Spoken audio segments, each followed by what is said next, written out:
Sometimes in the AUDL, a game can be less about finding out which is the best team and more about discovering which team can survive the longest. The Indianapolis AlleyCats and the Pittsburgh Thunderbirds both played road games yesterday evening and now return to the oven that is Roncalli Stadium to meet in what will most likely be as much a battle against fatigue as it is against each other. I'm Bird Phillips, and with me once again is former AlleyCats player Alex Hutton. Good afternoon, Alex. As always, very excited to be here. As I mentioned, both teams are going to be facing tough conditions today with the heat and back-to-back games. Alex, what can the coaches do to try to keep their players fresh today?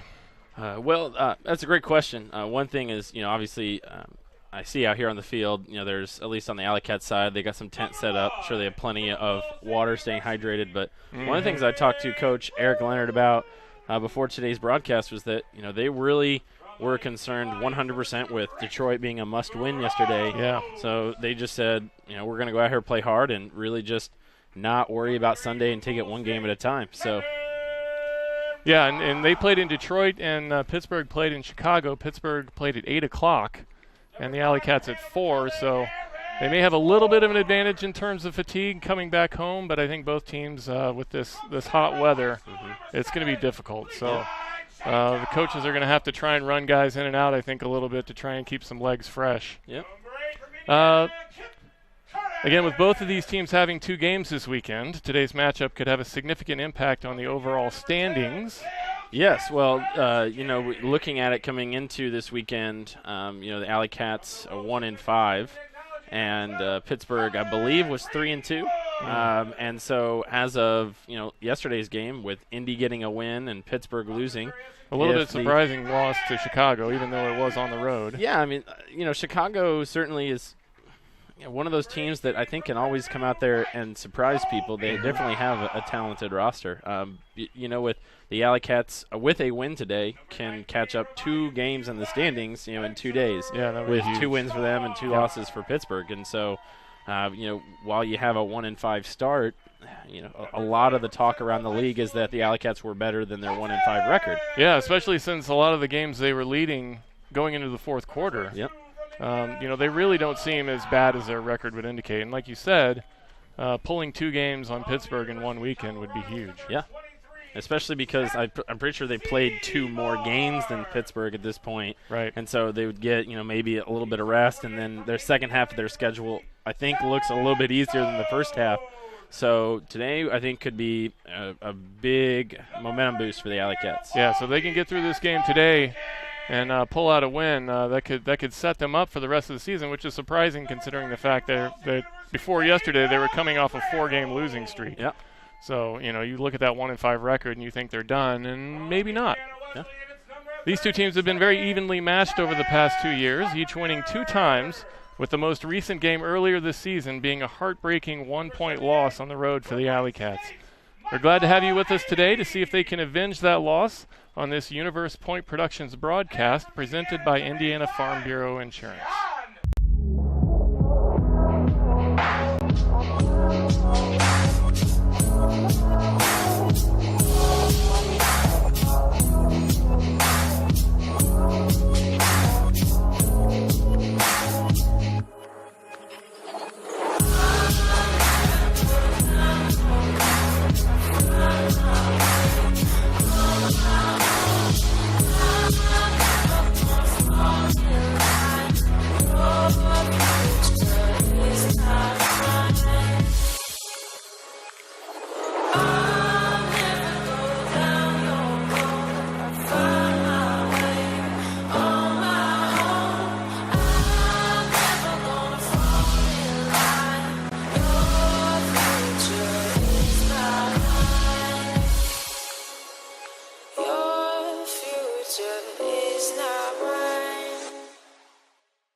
Hey everybody, this summer Zigzag Ultimate is putting on its first ever Youth Ultimate Summer Camp. It's going to be an awesome time. I will be there coaching. I'm very, very much looking forward to it. It's going to be a great time. Go to zigzagultimate.com for all the details.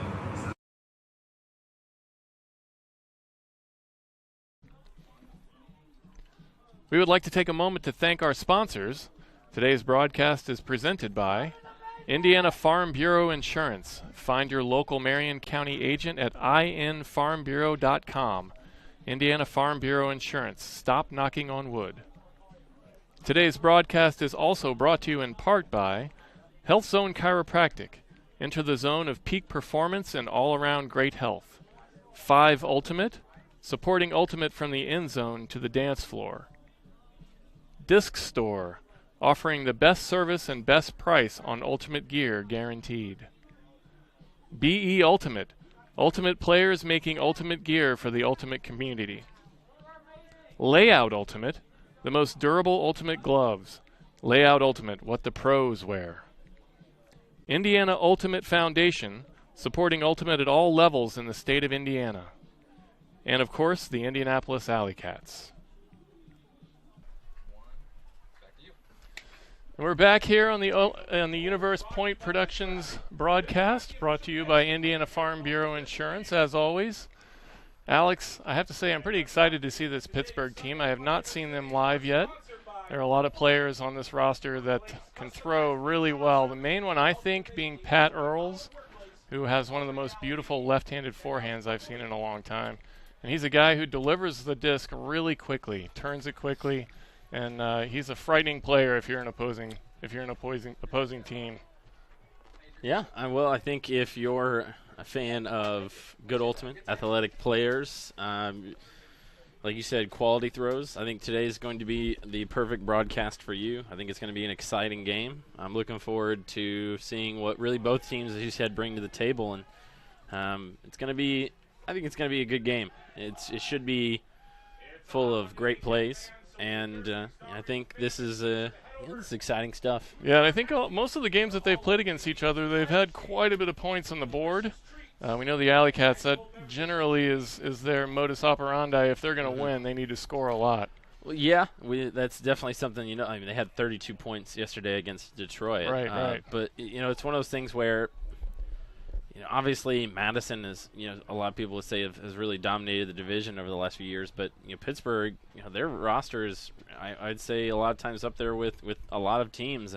But the AlleyCats just kind of seem to play them better than certainly the Radicals, at least over time. But I think this is, as we said, matchups lately have been pretty even. So this game should be pretty even and should be, again, an awesome game. Here comes the opening poll, brought to you by the Indiana Ultimate Foundation. The IUF's mission is to promote the growth and development of Ultimate at all levels in the state of Indiana. Learn more about the IUF at www.indianaultimatefoundation.com. By the way, I'm loving this little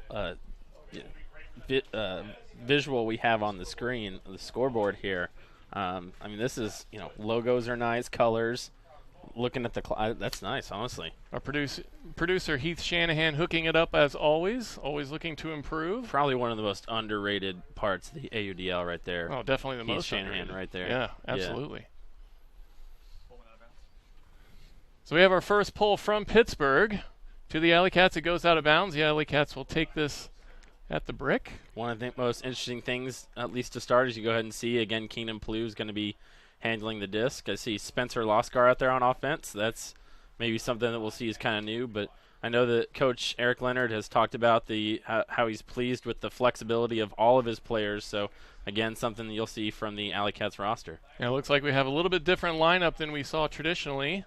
Again, this week we saw it against Madison, and it worked really well for the first 3 quarters. And it's working not so well to start this game, as that disc is knocked down on the throw to Cameron Brock. I think that got hung up a little bit. Yeah, the AlleyCats were able to really make use of the wide space on the break side, and then just kind of a quick throw there at the end from Travis Carpenter. This is Max Stat. He puts it into number 76.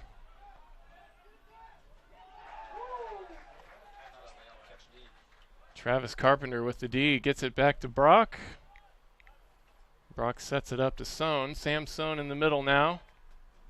Sends it far side to Brock. And there's Plouffe looking into the end zone. He's got Gross for that first score, and that's a good start. Yeah. Again, another big play from Travis Carpenter.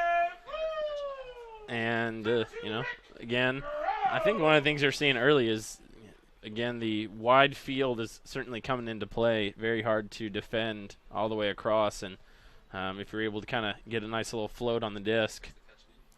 We'll see this catch D from Carpenter now. Right away, an early candidate for catch of the game. Yeah. And brought to you, as always, by Layout Gloves. Travis Carpenter going to work early in this game. Let's see a replay on this score now. Keenan gets that forehand up in the air, and Gross goes up and gets it for the score. So 10:54 to go now in the first quarter. AlleyCats up 1-0. They take that first lead of the game. In the past, we've seen they've had quick starts. It's always that second half that they have to work to get going. Mm-hmm. Now Pittsburgh back the other way, and it's on the ground. So again, the flexibility of the AlleyCats coming into play here. You see the two handlers on the D line right now, Ames and Cox, who have played a lot of O in their lives. There's so Levi Jacobs. Gets that perfect throw into the end zone, caught by Hutton. That's number 20 with the score, Levi Jacobs. Beautiful forehand. Gets that first break for the AlleyCats, and they go quickly up 2-0. Wow. Well, you're definitely seeing the AlleyCats are coming out ready to play. Oh, just a beautiful score on that replay. You see Hutton getting those toes on the line. I saw a similar play from the Dallas Roughnecks like that on SportsCenter Top 10 last night. So, I'm just saying, maybe, I've been saying it a lot, hashtag Top 10. I'm not in a prime position to send in videos right now. So if there's anyone out there, might want to take care of that for us. I would back that. It's still early in this game, though. 10:32 to go, and we have two great plays already from the AlleyCats. So that is a good sign. They had that road game yesterday, and they are ready to go already today.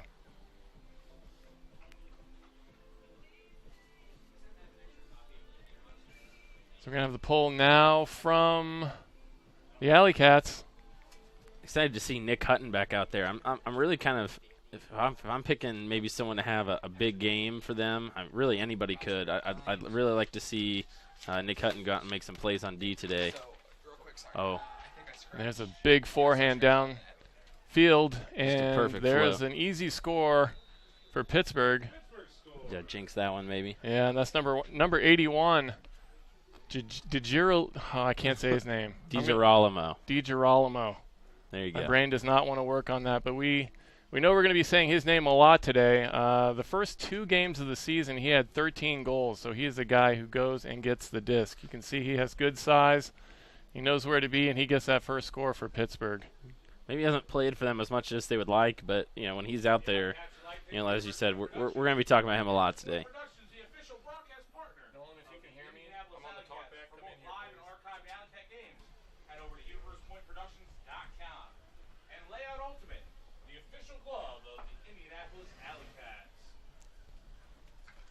So here's the left-handed pull from Pittsburgh. And that's going to drop to Samson. He has to go back to get that, and it's on the ground. Right on the edge of the end zone there. It's going to set up well for Pittsburgh. And Max, and he goes for the D, unable to get that. That was Schwartz. Oh, man. There it is. Wow. Rick Gross gets it back. Sends it to Plu. Plu back to Sohn. We're looking at our flag off to the right here, and we can see that the wind has picked up quite a bit here in the last few minutes. Nice inside break throw there from Carpenter, and then Brock. Oh. Brock, and Gross gets turned around, gets his hand on it, unable to come down with it, though. Wind is definitely having a little bit of an effect right now. Yeah, you can see the change.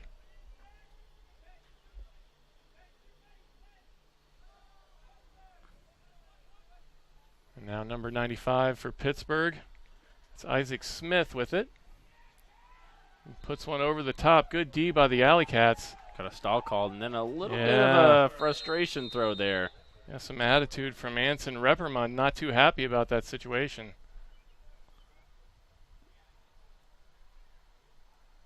The AlleyCats going to take this on the sidelines. I think the referees are maybe talking to Reppermund about that. Something you don't see all that often in the AUDL. Yeah. So here's Keenan Plew. He gets it in, and that's Carpenter. And back to Plew with the dump. And Plew again needs some help. He's got Gross. Now the AlleyCats on the move, back to Plew. You can see Plew working that center handler position tonight. And Carpenter back there with him, and that's a good combo. Oh, yeah. Very athletic combo. Very in the solid back. Handler combo there for the AlleyCats. That could be extremely useful today. Again, we talk about the wind here, so you can be very patient on these throws. Perfect find by Carpenter. Gets Plew in the end zone. Again, just like we said, those two guys working together. Yep. That's going to be dangerous.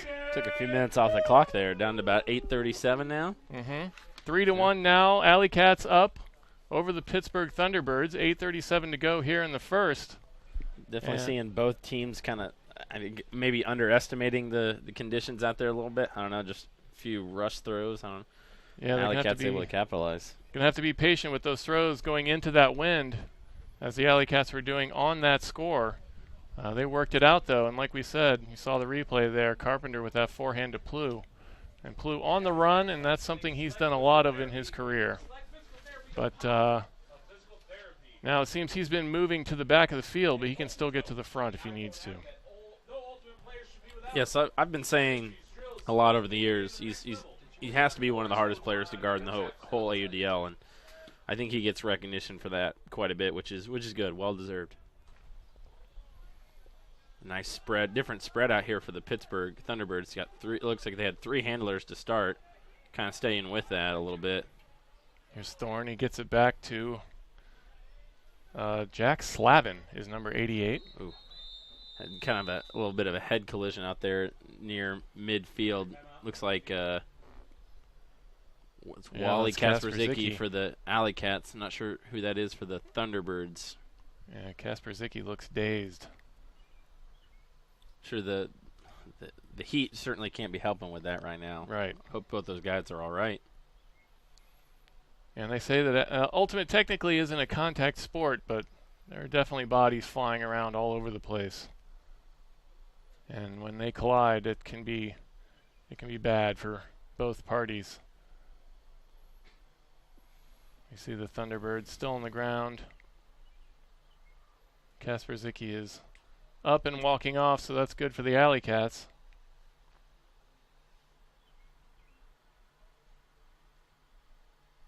And that is number 2. I believe that's Mast. It's John Mast, one of their main handlers. So if he's out for an extended time, that could be a blow for this Pittsburgh team.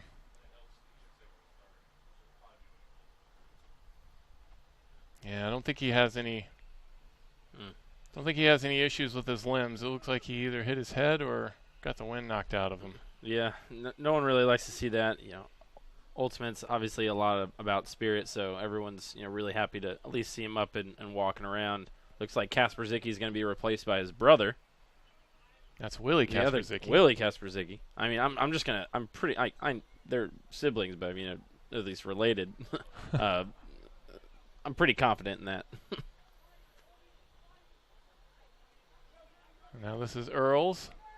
You see that left-handed forehand across field to Thorne. Thorne sends it down to Beardsley. Oh. Beardsley makes a nice catch. That was John Jones going for it. I'm not really. I think there's really. Yeah, I thought John Jones came up with it, and then I wasn't really sure. And And that was number 10 for the AlleyCats. It looked like Pittsburgh player was really wanting play to stop. Yeah. And thought that he caught it, and I'm not really sure. It's kind of hard to tell. Well, either way, it worked out so that Pittsburgh ended up with the disc again. Willie Kasperzicki laying out for that, making a great effort. Unable to come down with it. And it's still 3-1 now. We've had a little bit of a stall in the scoring. Very sort of softly intense at the point here. Kind of weird way to describe it, I know, but it's taken a while. Kind of the injuries there. Few sort of wild throws. We'll see. It's kind of I think a early major point here for Pittsburgh. They don't want to go down 4-1. Here's the forehand to Earls. Earls looks for that forehand into the end zone. He's got his man. That's Beardsley. Lays out, unable to come down with it, though. It's definitely, I think, a nice option to take there. The throw was there. Just, again, didn't execute. So AlleyCats with another opportunity to get another break here early. And Earls put that in a very good spot. Just a little bit too far to the outside. Here's Kasper Zicki coming back the other way. And this is Granholm. There's Jacobs with the big backhand. Cuts it back in on the run, and it's caught. You can hear the smack from up here. Yeah, I heard that one. That was Levi Jacobs. All right. Mike Kobira, number 18. We couldn't see who that was at first. Mike Kobira with a great running catch. Forehand from Levi Jacobs. Thank you to our producer, Heath Shanahan, for the call on that. One thing is consistent. Things change. When they do, your insurance should too. An Indiana Farm Bureau insurance agent can review your current policy and check to see if you're paying too much or covered too little. Find your local Marion County agent at infarmbureau.com. Indiana Farm Bureau Insurance. Stop knocking on wood. Here's Nick Hutton with the pole. And you can see that going into the wind, and it lands short. And we have the double team now. And that is quickly broken. Now number 6. That's Reppermund. Has to make the dump. And there's another sketchy throw, but number 95, Isaac Smith, comes down with it, sends it into the end zone, and that's Kobira with the D. Yeah, very quick hands from him.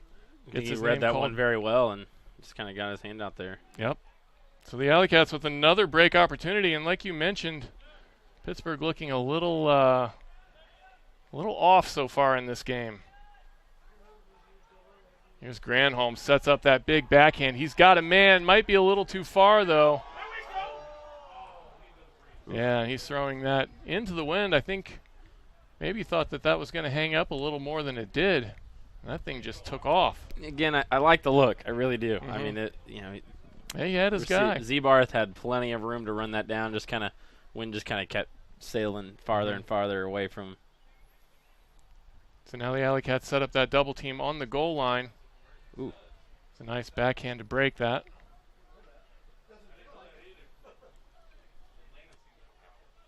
Here's Max Stat. Gets one over the top. There's the big lefty backhand downfield. And that is a great get from Scott Trimble. He lost one. Not going to get to the end zone, though. Really tried to drag that one out. And Isaac Smith has to wait for a man to come back down, and that was Kenny Ferdella who does it and gets the second score for Pittsburgh. And they cut that lead to 2. Now 4-2 AlleyCats with 4:33 to go here in the first.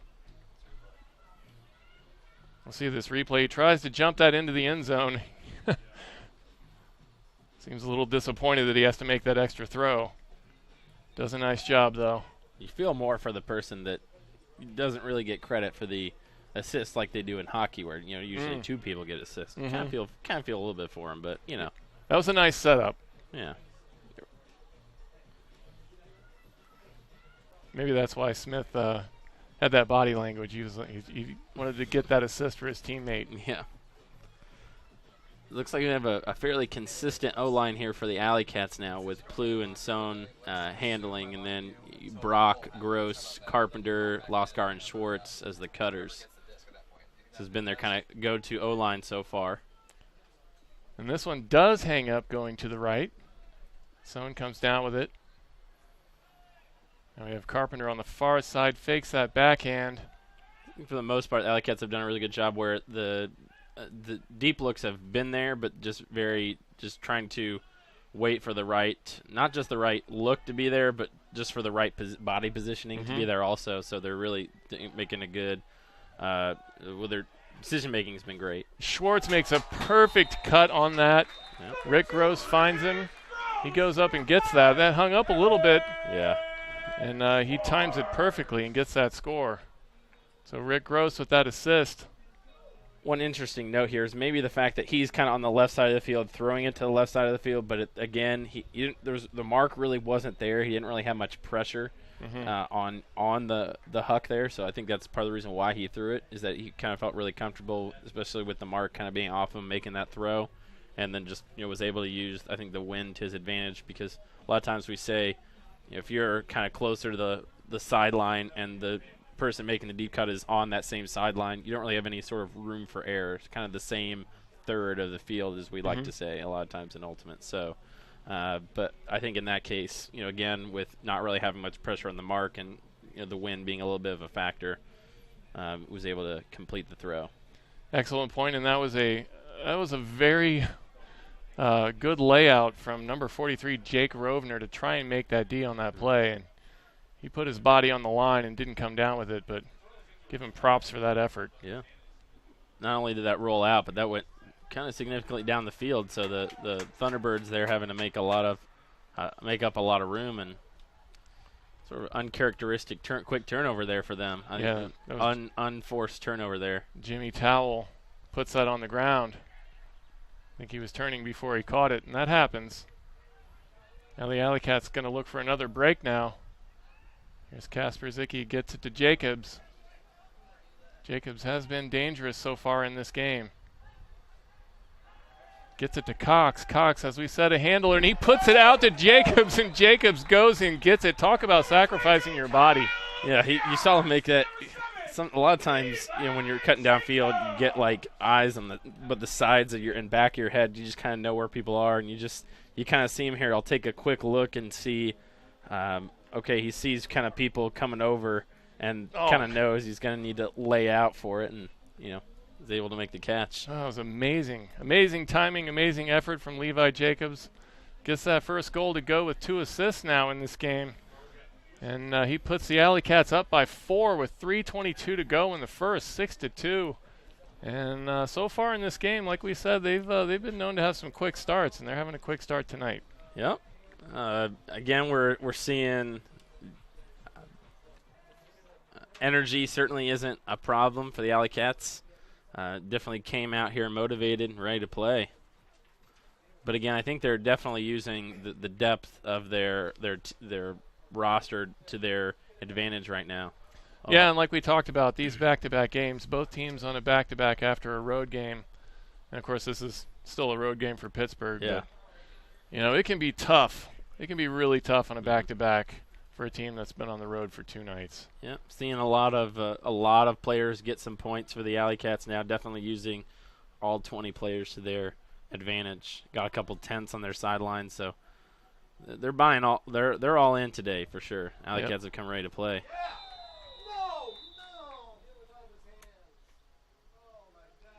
Yeah, you talk about a lot of different guys scoring. We've had 6 different guys score those 6 goals already for the AlleyCats, so they are spreading it around. Yeah, there's a little bit of contact there.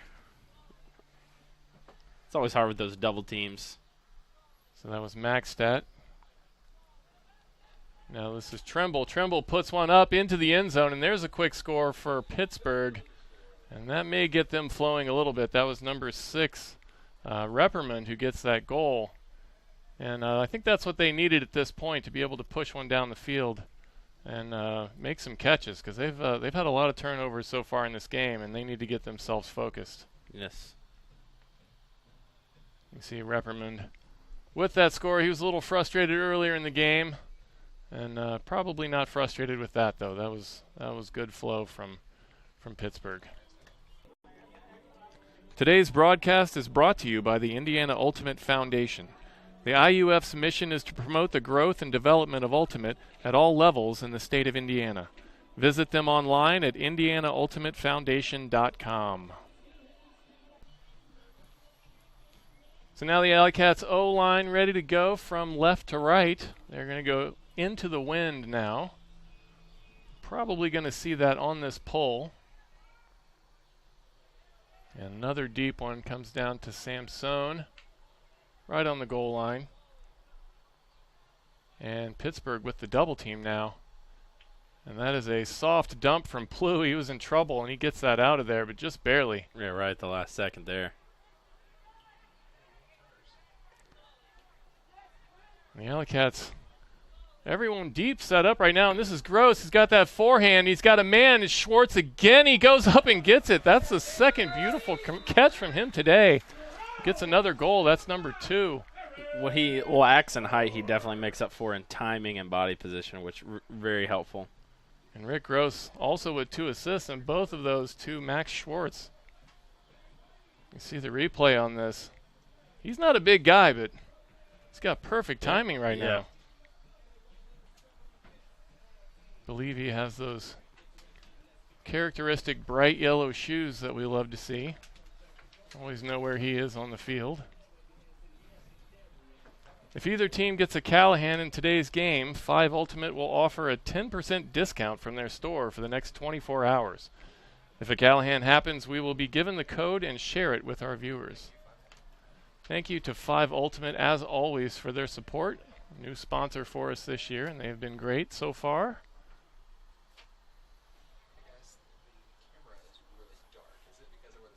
Now this pole comes down. That's number 88, Maxstat. Gets it ahead to number 2, Mast, who we see back on the field. That's very good. It's a good sign. And number 10, Thorne, pumps one into the end zone. Oh. Earls, just an amazing effort by Hutton. Wow. To go get that. And it squeaks just by him, and Pat Earls with the score. And he's a guy who can throw the disc, but he can go get it too. I never really talked to him about it very much, but I've always wondered, because Nick Hutton, more than anyone else, just has the most I don't really care how much this hurts my body layouts that of really anybody I've seen. That guy spends more time being vertical, right? Yeah, horizontal. Horizontal than vertical. Yeah, he just he's like, I'm just gonna throw my body out there, and you never know. I mean, even if he didn't make contact with that, but you never know what's going to happen on the play. And he's just like, he doesn't think to himself, should I lay out or not? He just does it. He's a thick dude, though. If anybody can handle that abuse, it's him. All right, Logan, take him down to the setting, please. There you have the left-handed backhand sailing to the right, and that's Plu backpedaling. Gets that ahead to Carpenter. Another nice pull from Pittsburgh with that wind. And Carpenter puts a low backhand, and that was a nice play by Brock to come up with that. Now Samson with the fake gives himself a little bit of room.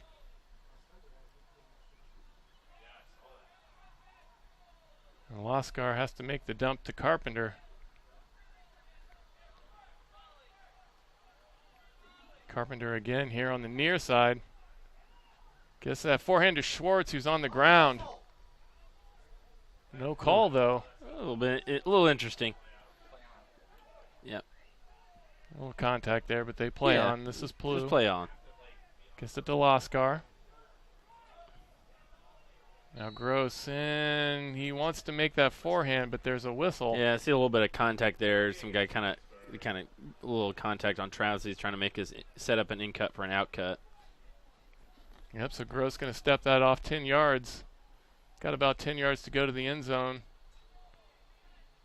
Has to make that dump, and Plu puts one a little too high. Both guys mistime it. Son goes to get it, and he's got it, and he's got Max Schwartz in the end zone for the score. Great second effort from Samson. As that disc got hung up in. I'm sorry, I keep saying Max Schwartz. It's Aaron Schwartz. I apologize. Pittsburgh has about 5 guys named Max on their team, so I'm saying Max every 5 seconds. So my apologies. Aaron Schwartz gets that score, and that's his 3rd goal of the game. He's scoring quite a bit.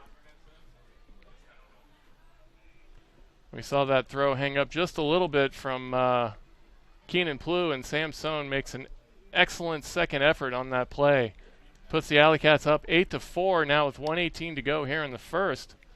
And I don't know about you, this feels like a long first quarter. I don't know if it's the heat. I don't know, because I was just thinking to myself, 8 points already with maybe the AlleyCats can get up to 9, maybe 10 if there's some quick points here, which would obviously put them at a pretty high scoring rate. So, it's definitely going to be a long day. it's kind of hot up here in the booth a little bit, so I can only imagine it's a little bit more intense down there in the field. Here's Jack Slavin. I think I called him Max that earlier in the game. I'm calling everybody Max tonight. I don't know why. Here in the booth with me, Max Hutton. There's Nick Hutton, puts a high forehand up, and that's going to be trouble. And that is knocked away by, I believe, I'm going to say Max Thorne, and that really is his name. Yes. Number 10 for Pittsburgh. Under a minute now to go here in the first period. I think that's Earls, number 3 there on the far side, has to put that into the end zone. And here's Mast, gets it out to Slavin. And another turnover for Pittsburgh. Unable to get it to midfield once again. Here's Kasper Zicki. And he puts a very sharp forehand into the end zone. That's number 12, Colin Ringwood, with the score, his first score of the game. And Kasper Zicki with his first assist. Good to see him back on the field. See this replay.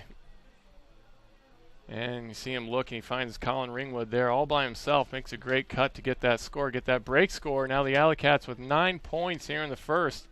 18 seconds to go, and that's a good total, like you said, for one quarter. Yeah, the AlleyCats are definitely, with the exception of a few sort of interesting, I think, decisions. One of the things that I talked to, again, Coach Eric Leonard about prior to this game was him stressing making the right play versus the big play. Mm-hmm. So there, with Nick Hutton, he kind of throws it a little bit high there. That's definitely one of those where you think of it as maybe trying to go for the big play instead of the right play. But then when they get it the second time, it's just let's just take the right throw now, and then they get the break and they get another score. So I think as long as they continue to go with the right play versus the big play today, I think it's going to be difficult here. So now 8 seconds to go. Pittsburgh trying to get this into the end zone. They're going to have a shot.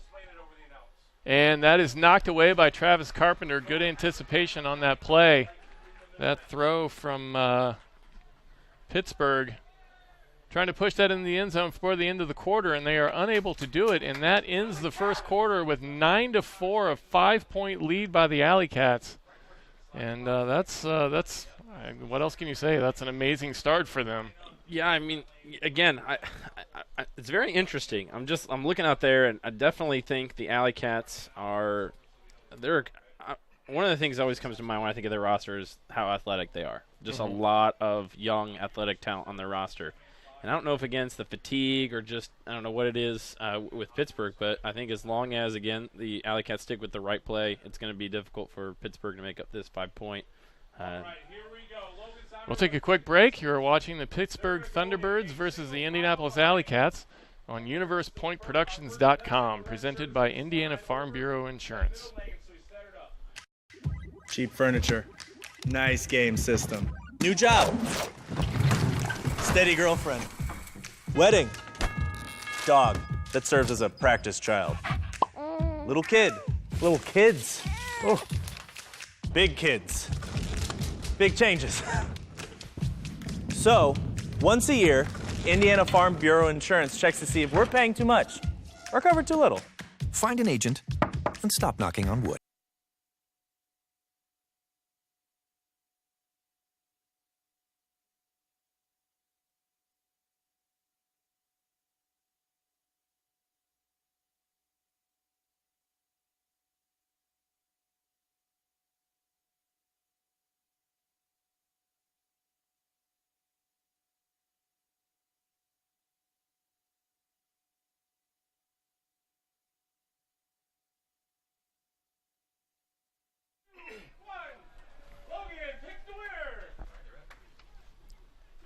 So we're back with you now. Indianapolis AlleyCats versus the Pittsburgh Thunderbirds. Indianapolis AlleyCats go into the second quarter with a 5-point lead, 9-4. And Alex, like we talked about during the break, it's hard to tell if this is a result of the AlleyCats having good defense or Pittsburgh just making a lot of mistakes. I think, honestly, right now it has to be more that Pittsburgh's making mistakes. AlleyCats have had a couple big plays on D, but they're getting those break chances and converting them. I'd be interested to look at the percentage right now. It's pretty high. It's got to be easily over 50%, which is certainly very good for them. But, just being up 9-4, and again, I think being able to use their whole roster is going to become very key as we get closer to the fourth quarter here. Right, and that was just the first quarter, and in this heat, we'll see how this game goes. Once they get into the third and fourth quarters and both teams are wearing down, it may change the complexity of what we're watching. Mm-hmm. We'll see this big backhand pull from Granholm, and that floats straight down. That's John Mast comes up with it. And here's Pat Earls. And he gets that backhand. He's got one guy, and it goes out of bounds. And, that was definitely the wind pushing that. Well, yeah, when you're going from, again, like I said, going from the left side of the field to the right side, I guess, in terms of where I'm looking and the direction they're heading, that's going to, again, in today's, again, a little bit of the windy conditions, that's going to definitely affect the throw. Yeah, and I think Pat trying to get himself going a little bit. He hasn't been too much of a factor yet in this game, but Levi Jacobs has been a factor. He's trying to, and it comes down. Oh my goodness. That was number 22, Kyle Cox, who put that way up in the air. I think 4 different guys touched that. Did he say Cox to Hutton to Jacobs to Kobira? It was Kobira who came down with it finally, but that's why you follow the play. So who gets the assist on that? Cox gets the assist, and Kobira gets the goal officially. But there's one. Hutton hits it, and then it looks like Hutton, and then Kobira, I think he catches it and immediately kicks the disc. I want to say all 4 guys touched that. I don't know if Jacobs got a finger on that or not, but that was pretty close. That goal was brought to you by Zigzag Ultimate. Find out more about Zigzag's Ultimate Summer Camps at zigzagultimate.com. Travis Carpenter, our AlleyCats player, is a coach at that camp this year. Should be a good time. Good to have them on board as a sponsor. So now this pull comes down to Pittsburgh.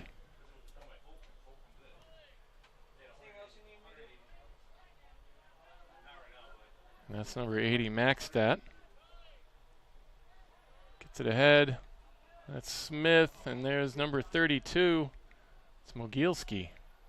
He's a big guy. And Pittsburgh is a team that has pretty good size. Unable to take advantage of it so far today, though. Now Mogielski on the near side. Forehand ahead. Going up to get that. Oh. From what I can see there, the Pittsburgh Thunderbird handler there just kind of clearing out the space, and then just kind of the person with the disc didn't see it and just kind of ends up being a turnover. That was Ringwood smashing that backhand. That thing hangs up a little bit in that wind. And that was, I believe, Loskar who tried to time that. Went up a little bit early, and then I'm sorry, that was Kasperzicki. That was Willie Kasperzicki? Yes.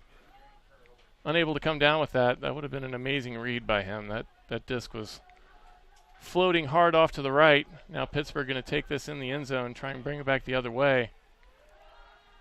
And there's another big backhand, and that is floating up there for a while. That's Tremble. And he boy. Comes down with it on 2 feet, I believe. Puts it up into the end zone, and look, this is getting a little weird. Yeah, I think that's the only thing I'll use to describe that. It's just weird. Yeah. That's really all I can come up with. And that was number 8. We don't actually have him on the roster. I'm not sure who that is. I apologize to any Pittsburgh fans who are watching right now, but I do not have his name. Sometimes that happens. We don't get players on our rosters beforehand, so yeah, we have some subs for Pittsburgh. I believe they had some injuries last night. And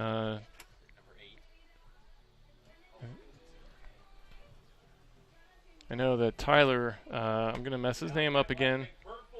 Heath, how do I say that? DiGirolamo.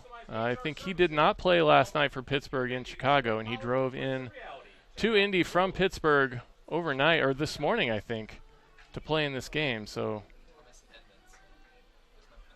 okay, number 8 is Thomas Edmonds. Now this comes down to Carpenter. We're always trying to get things right on this broadcast. That's our number one goal, get things right. Even if it takes us a while. Samson now gets it ahead to Gross.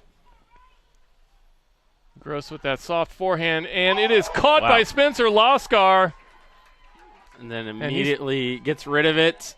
And Schwartz, Schwartz he's made that play all day, and then just kind of had to turn around real quick and had his hand on it. He'll catch that 9 out of 10 times. Aaron Schwartz has made a couple of really great plays, so I guess he earned one mistake, right? Yeah. No more, though. No more, Aaron.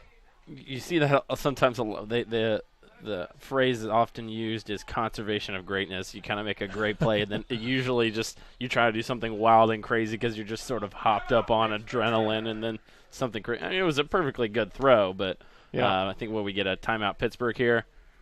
8:46 to go. Pittsburgh with the timeout. And like we mentioned, things are getting a little bit weird. I think both teams getting a little fatigued now. It's kind of hard to kind of keep up on the sort of quality commenting here. It's just kind of like going back and forth, crazy throws, quick turnovers, and it's like, let's all take it. Let's have them take a deep breath. We'll take a deep breath. They took a timeout, and clean things up a little bit, and hopefully kind of get back to some exciting ultimate here. Just bring it down a little bit. 10-5 now. AlleyCats still with a 5-point lead. Today's broadcast is sponsored by Dr. John Rimple and Health Zone Chiropractic. Proud to support and provide peak performance for Ultimate in Central Indiana. Visit us online at healthzonechiro.net. That's healthzonechiro.net.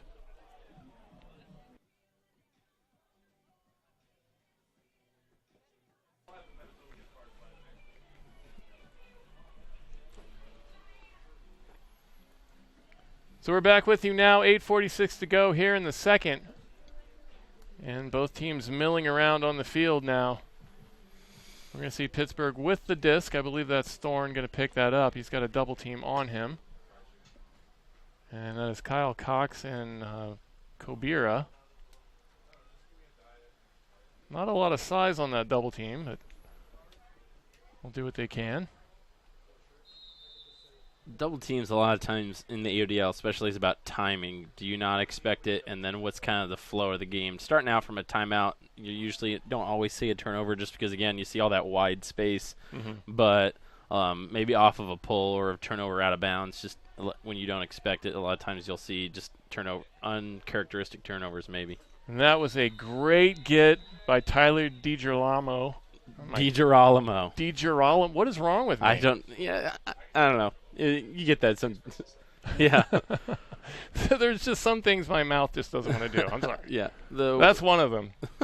DiGirolamo with that score. And you can see he's got, like we talked about size, he's got that great size, and he uses his body well. Well, one of the things I was about to comment on is I got a feeling that when they really need a score, especially in a timeout like that, putting in the offense, he's probably going to be the guy they're going to go to.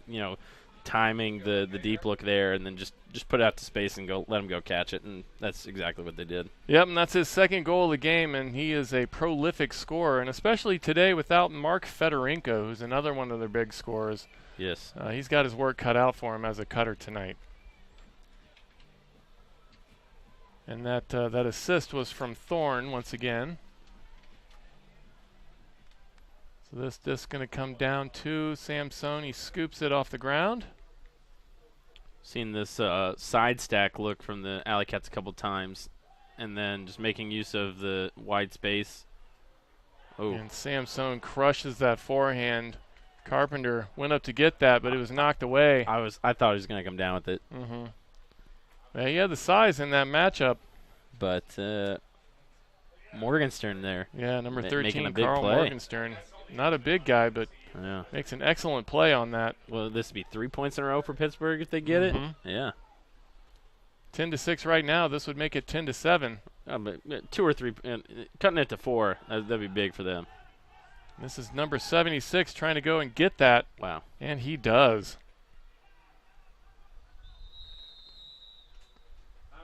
And we're going to have a timeout now and get that O-line on the field. Okay.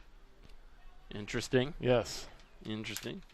Maybe it was just because of the fact that that traveled about 60 yards in the air and most of their players were downfield. Yeah. Today's broadcast is brought to you by Zigzag Ultimate. Zigzag Ultimate runs youth camps and adult clinics in Grand Rapids, Michigan, offering both overnight and day camp options.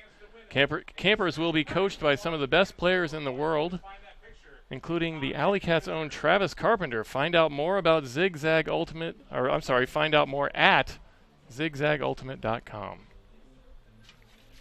Travis Carpenter, again, one of the AlleyCats kind of getting some recognition lately. So I was on Twitter actually earlier today, and I saw UltiWorld released their kind of like their all-division all-star teams. So each division they released, they had to pick 7 players for an all-star team for each division.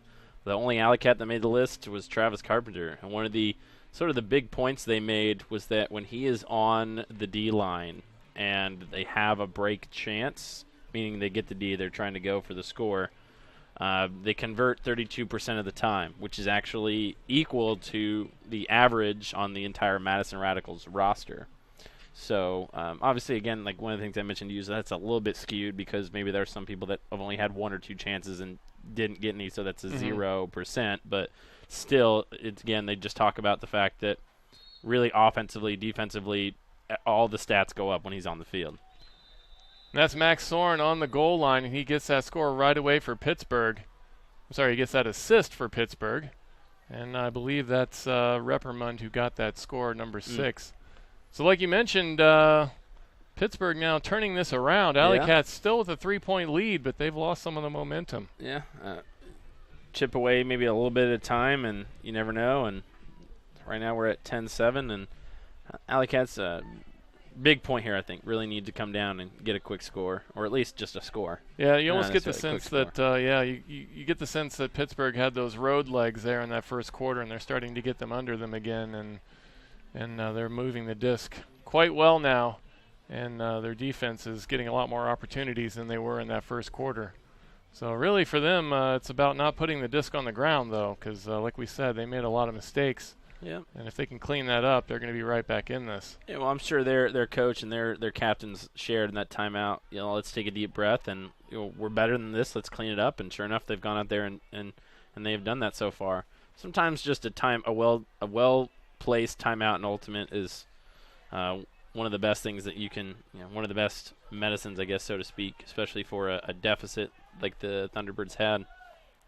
This is Loskar, gets that forehand. Sends it to Gross. Gross with the dump. And he goes center there, and he has to go down and get that throw from Plew.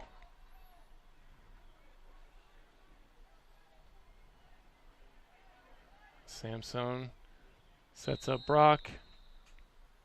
And we have another whistle, and we're not sure why. I think we have an equipment failure for Gross now. Just a guess. I'm not quite sure, honestly. There's some whistle. Now we're back in it. Don't know what happened. We're back in it. Brock gets that forehand. Blue with a nice forward throw, and Brock with that forehand. He's got Gross on the run, and he gets the score. That puts the AlleyCats on the board again here in the second. It's been a while. 6:38 to go, and they push it back up by 4.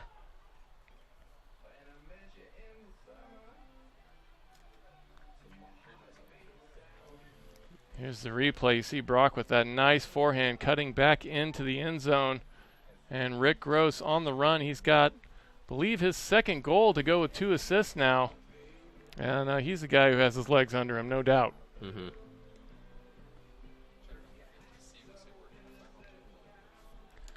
So I believe I was calling number 95, Isaac Smith, earlier. That is actually Sam Van Dusen. We had that wrong on our roster as well. So when you see number 5, think Van Dusen. We'll try to do that from now on. Again, our apologies to anyone watching from Pittsburgh. We do our best to get these rosters right. I mean, it's important, you know, especially when you're somebody who maybe only gets in a few games a year. You know, you'd like maybe not the biggest deal, but you know, we want to be accurate. We want to make sure people's names are getting called. You're out there busting your butt on a day like this, right? Back-to-back road games, you know. Yeah. You don't want somebody calling you the wrong name. So, again, my apologies. This is Slavin going to take that at the break after the pole goes out of bounds. Now, the Thunderbirds themselves are going with a side stack. But, again, you just look at all this space that's created. It's very difficult, I think, especially in the AUDL to guard that. Yeah. It's one of the characteristics of this league, and both of these teams know how to take advantage of that. And that disc cuts down to the ground, the wind pushing that down. That was Slavin making a nice play on that to save that. And DiGirolamo puts it right into the hands of Nick Hutton. Hutton with a very nice play. Now the AlleyCats looking for another break opportunity. I believe this is their first one of the second quarter now. Don't see too many hand blocks. That's especially on DiGirolamo. That's good stuff. And now Hutton back the other way, and they are up against each other once again. And neither of them able to come down with it, but that is going to go back to Pittsburgh. And that's a tough assignment for Hutton to go up against a guy that big. Definitely when he's already got a little bit of a height advantage, when he goes up, you're kind of almost forced to jump. And I think maybe that's one of those where sometimes when you're on defense, you can kind of jump and get the offensive person to lead their feet a little early too. Yes. But obviously he has a big obstacle to overcome in the first place anyway. Back the other way, Repperman puts the forehand up, and that is a nice throw. Great catch from Beardsley. And the AlleyCats had that break opportunity, wanted to push it up by 5, but Pittsburgh comes back quickly the other way and cuts it to 3. 11-8, now 5:16 to go here in the second. And this has become a game. See the replay here. It looks like Kip Curtis got a finger on that. That was Ethan Beardsley for Pittsburgh. Able to swipe it.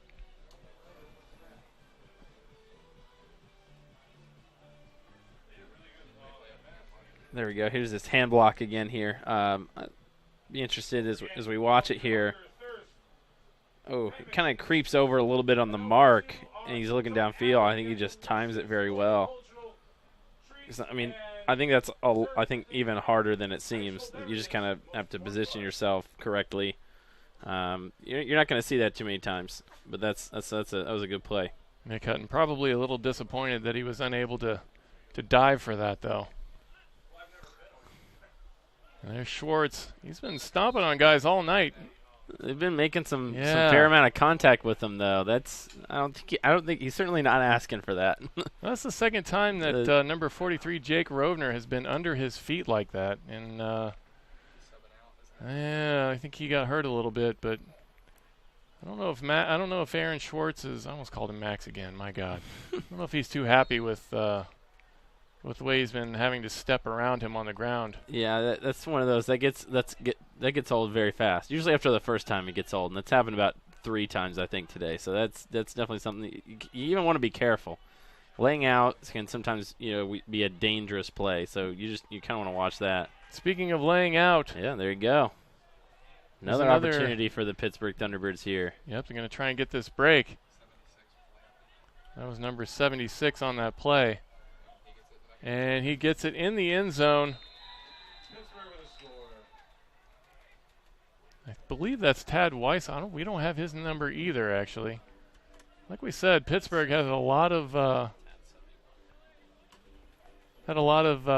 replacements today because of some injuries yesterday. And, of course, always on the road, teams are going to have different guys that they bring than their standard home rosters. So our apologies once again. Number 76 with a great score for Pittsburgh. We don't know his name, but it was Dylan Tranquillo, I believe. Yes, Dylan Tranquillo. Number 76 for Pittsburgh with an amazing effort there, and that cuts that lead to 2 now. AlleyCats going to have to get this going. They're going to be going with the win now, so hopefully that helps them with some of these throws.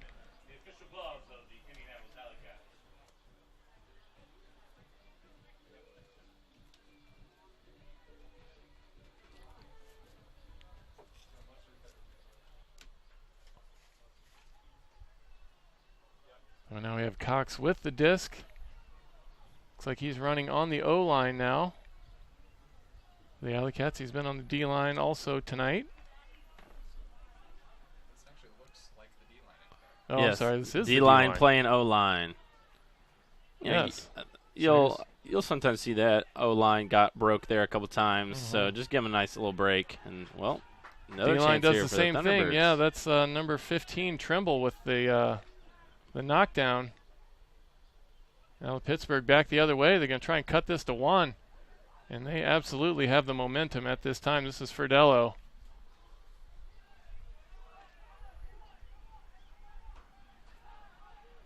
AlleyCats in a little bit of trouble now. Pittsburgh right on the goal line.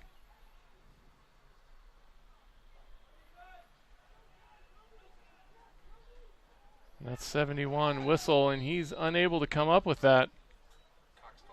Oh, Cox with the integrity rule call. Makes the call on himself on that play.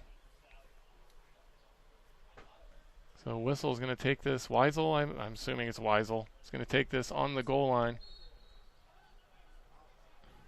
And that was an amazing catch from Pittsburgh. I'm not sure who that was yet.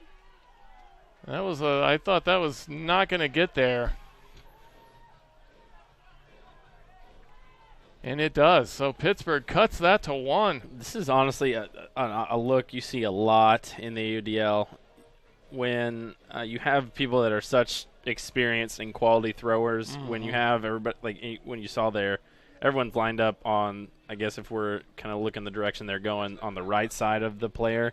All he's got to do is float it out there to the left side, and the player has already like a 1 to 2 step advantage because the guys stand on the other side of him. So, you know, you just kind of, a lot of times they'll just kind of walk in over and catch it and quick score.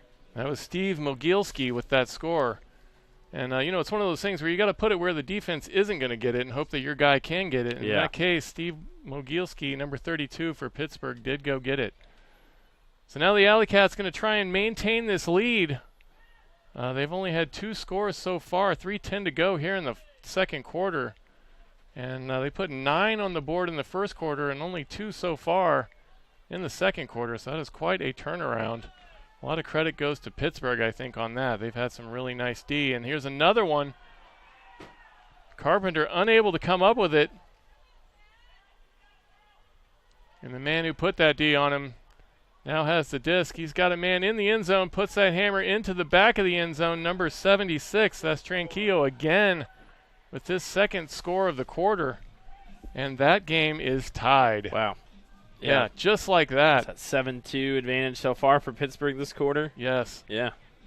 So it is a tale of 2 different games almost here in these 2 quarters. Sometimes I will say, as the AlleyCats are taking a timeout here, maybe a much-needed timeout, a lot of times we talk about adding mistakes on mistakes on mistakes on mistakes, and it's just impossible to tell yourself, let's just kind of forget about all that.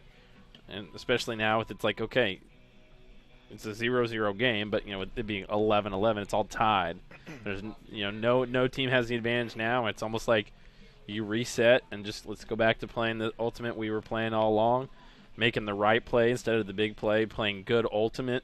Yep. And just working it up the field. The AlleyCats have advantages, you know, on offense all across the board. I mean, they're super athletics. They just need to take the chances as they come to them, and I mean, it's just kind of the script has been flipped. You know, the AlleyCats are making a lot of unforced turnovers. I think the Pittsburgh's getting maybe a few more D's than what the AlleyCats had, but I think the AlleyCats are just kind of floating it up there, and Pittsburgh's just constantly, you know, knocking it down and getting quick scores. And that's the other thing is, you know, I think it was maybe a 2, 3, even 4-point game just a few minutes ago. Right. And every score for them has just been turn, quick break, turn, quick break, turn, quick break. And now all of a sudden we're looking at an 11-11 game. And so, I mean, I think a little bit more predictable that, you know, when the AlleyCats jump out to a big lead, you know Pittsburgh's not going to give up. But as you can see now, we got 2 minutes and 42 seconds left here in the first half, and we're tied. Yeah, like you said, a lot of those D opportunities for Pittsburgh coming on high throws, you know, chancy longer throws, and the AlleyCats need to to regroup and try and settle themselves down, maybe get a slower point here now. And we talk about no moral victories. You don't want to be the team that loses because you just made, I guess, fewer mistakes, if that makes sense. Yes. you want quality play right. to be the reason. You want to go out there and you want to know that you played better than the other team, not that you right. didn't play worse. Does that make sense? Yeah, sure. Yeah. It's the whole. You got to play to win, not to not lose. Yeah. Right. Yeah, as you'll see a lot of times, you just kind of dial it back when you get it, which is certainly not what the AlleyCats did. Mm-hmm. But yes. Well, and you see this in a lot of sports too, and basketball in particular. Team gets out to a big lead, and it's hard to maintain that. You see that again. I know what you're talking about. That's another thing you see. It's hard, especially when you're playing against the best at your particular sport. Yep. Yeah. Here's Brock on the far side. Gets that forehand to Gross. The AlleyCats able to get this down the field. Here's what I'm talking about, especially in that kind of tight space there. You wait. He's patient. Yep. Then Brock gets open. Then you take the good throw, and you get the score, right? And I think it would have been very easy there for Gross to think, all right, we got to get this score. I'm going to turn, kind of quickly look it to somebody. But no, he was patient. You'll see Sam Sones clearing out. Everyone else is clearing out. And then Brock makes the cut, and then, boom, they get the score. Yep, and that is Gross's 4th assist of the game, and I believe that is Brock's first goal for us.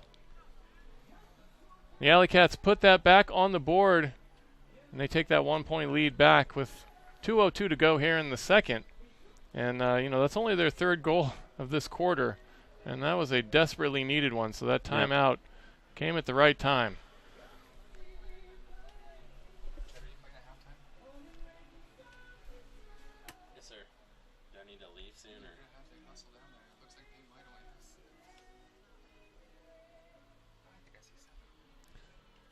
So now the roller from Hutton. The AlleyCats going to try and set this up with the double team on the sideline, and they're going to get it. And this is John Mast. And we have a whistle. We have the incorrect placement. So now Mast is going to take this a few steps ahead. He gets this to Earls. Earls steps out with that left-hand forehand. He's got his man. A little bit of miscommunication, I think, in terms of they had the double team, had a lot of people downfield on the disc, and Pittsburgh had more people downfield on offense than AlleyCats had defenders. Yeah, and Repperman, though, he headed down the field. He didn't have anyone to throw it to. So Pittsburgh having to reset this. There's Thorne, gets it to the far side. Mast with the dump. Comes back to him. And puts that one a little bit low. And that's Slavin who goes down to get that. He's had a couple of those tonight. And here's Earls, cuts that forehand into Slavin for the score. And once again, this game is tied. And Pittsburgh, you just can't believe how their energy has raised here in the second quarter. But, it's one of those things where they just smell blood right now. I think certainly much more so. Maybe not clicking on all cylinders on offense quite yet, but definitely much more efficient. And, I think one of the things I've talked about in previous broadcasts is that these players a lot of them have all the throws, if not most of them. Right. And so if you can just get somebody who has separation of really any kind, you can get them the disc somehow, whether it's a scuba, or a hammer, a forehand, a backhand, whatever it is. You can somehow get them the disc. Mm-hmm. And, again, that's when we talk about it a lot, but when we say the right play, it's like, okay, this guy's open. I know how to get him the disc, and so I get him the disc. And if you do that, I know it sounds, again, a lot of times easier said than done. These players have the throws, and they can make it happen. You just kind of wait and take the right chances. Yeah, and a lot of it is just cleaning up those bad throws that they had in that first quarter. We talked about and Plu unable to come up with that. Pittsburgh can get their first lead of the game, I believe, right here. They have a good opportunity under 10 yards to go for this score now. They can get an easy break. I don't believe they have any timeouts left this half. Samson going out to get that. Unable to do so. Good effort, though. I'm not really sure how he caught that disc. I'm not sure either. That was an amazing play. And that sets up a score from number 43 Jake Rovner. He gets that disc in the end zone, and now Pittsburgh takes that lead. 28 seconds to go, and there's a good chance they're going to keep it going into halftime now.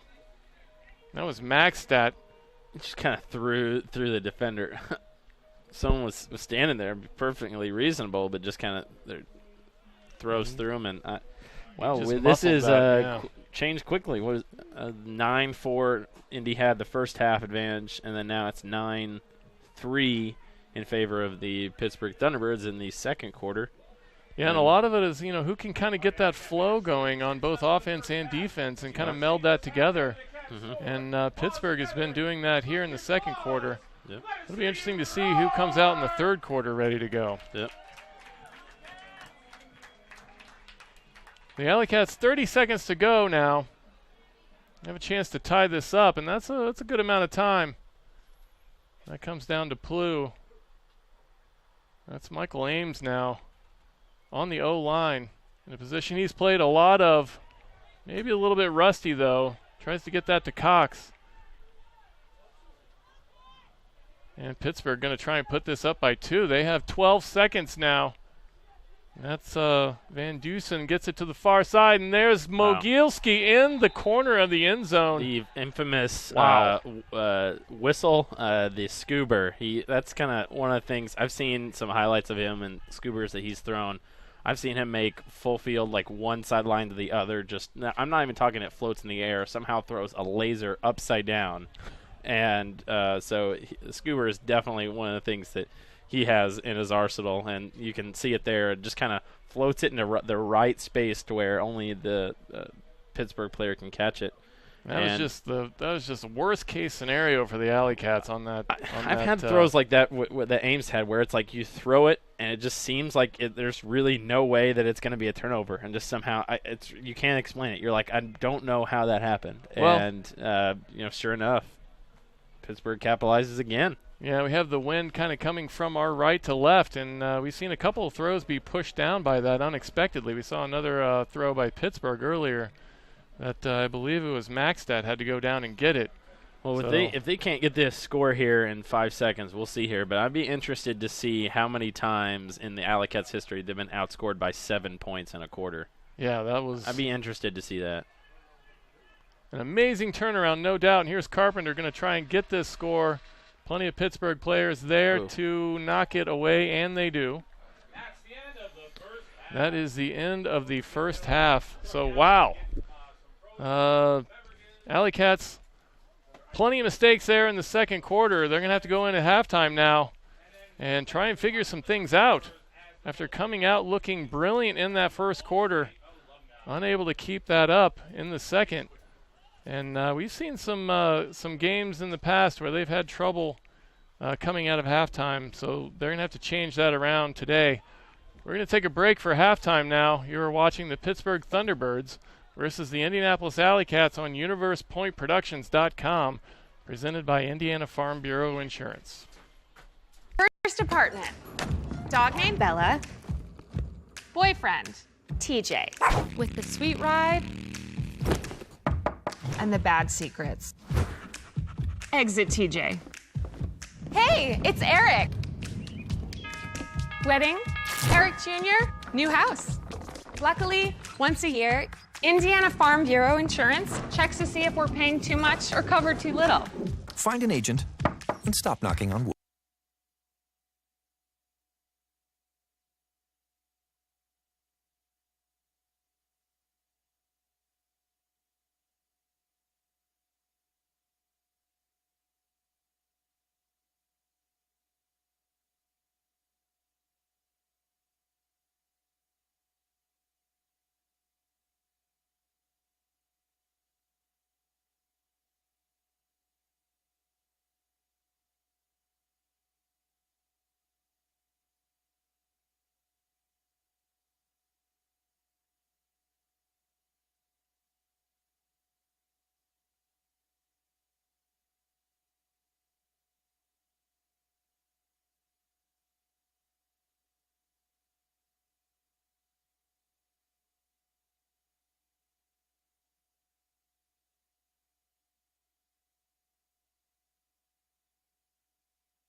We're back and ready to go now. The second half of tonight's game between the Pittsburgh Thunderbirds and the home Indianapolis AlleyCats.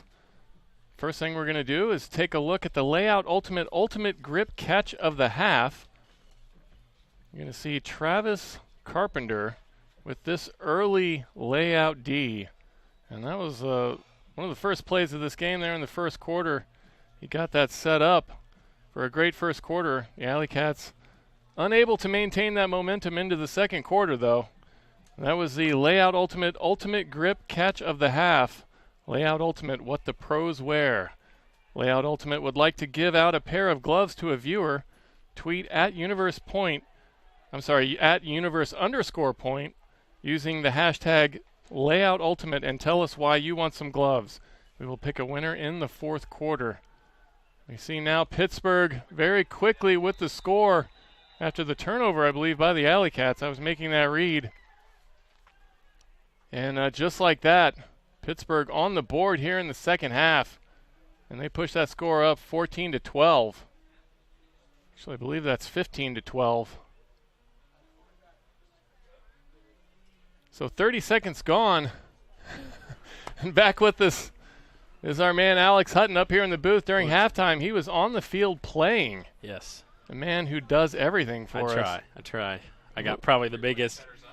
Oh, look at the Man, the AlleyCats need to sign this guy right here. Look at that. Yeah, that was wow. That was Alex Hutton, also known as Cheddar with Impressive. the D. I think that was just a poor read by the offensive player, though. I probably should not get much credit for that.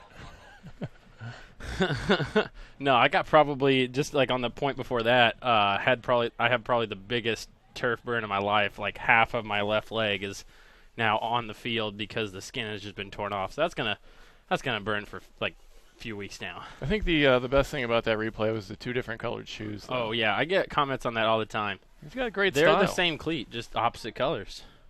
You know, one's orange with blue, one's blue with orange. Now, did you buy two different pairs of the same No, cleat? no. Okay. I'm a colors guy for some reason. I like to just have as many colors on as possible. Yeah, loving that bright orange with the red and blue hat. Now the AlleyCats going to try and set this up for a score. Really need a score here. Yeah, this is Loskar with the forehand. He might get one right here. And it is misread by Levi Jacobs. I don't know if he knows that it was Aaron Schwartz who came in behind there and got that score. Yeah, looks like he does. 2 cleanup scores for the AlleyCats today. Yeah, that was a big-time cleanup score by Aaron Schwartz. He read that perfectly. He saw that that was not going to come down to Jacobs. He's in the right place. And you see all three guys, 2 defenders for Pittsburgh. A little too early on that move. And Schwartz just waiting there in the end zone for the score. So that's what the AlleyCats needed. And Pittsburgh with that quick break. AlleyCats able to come back on offense and get that score.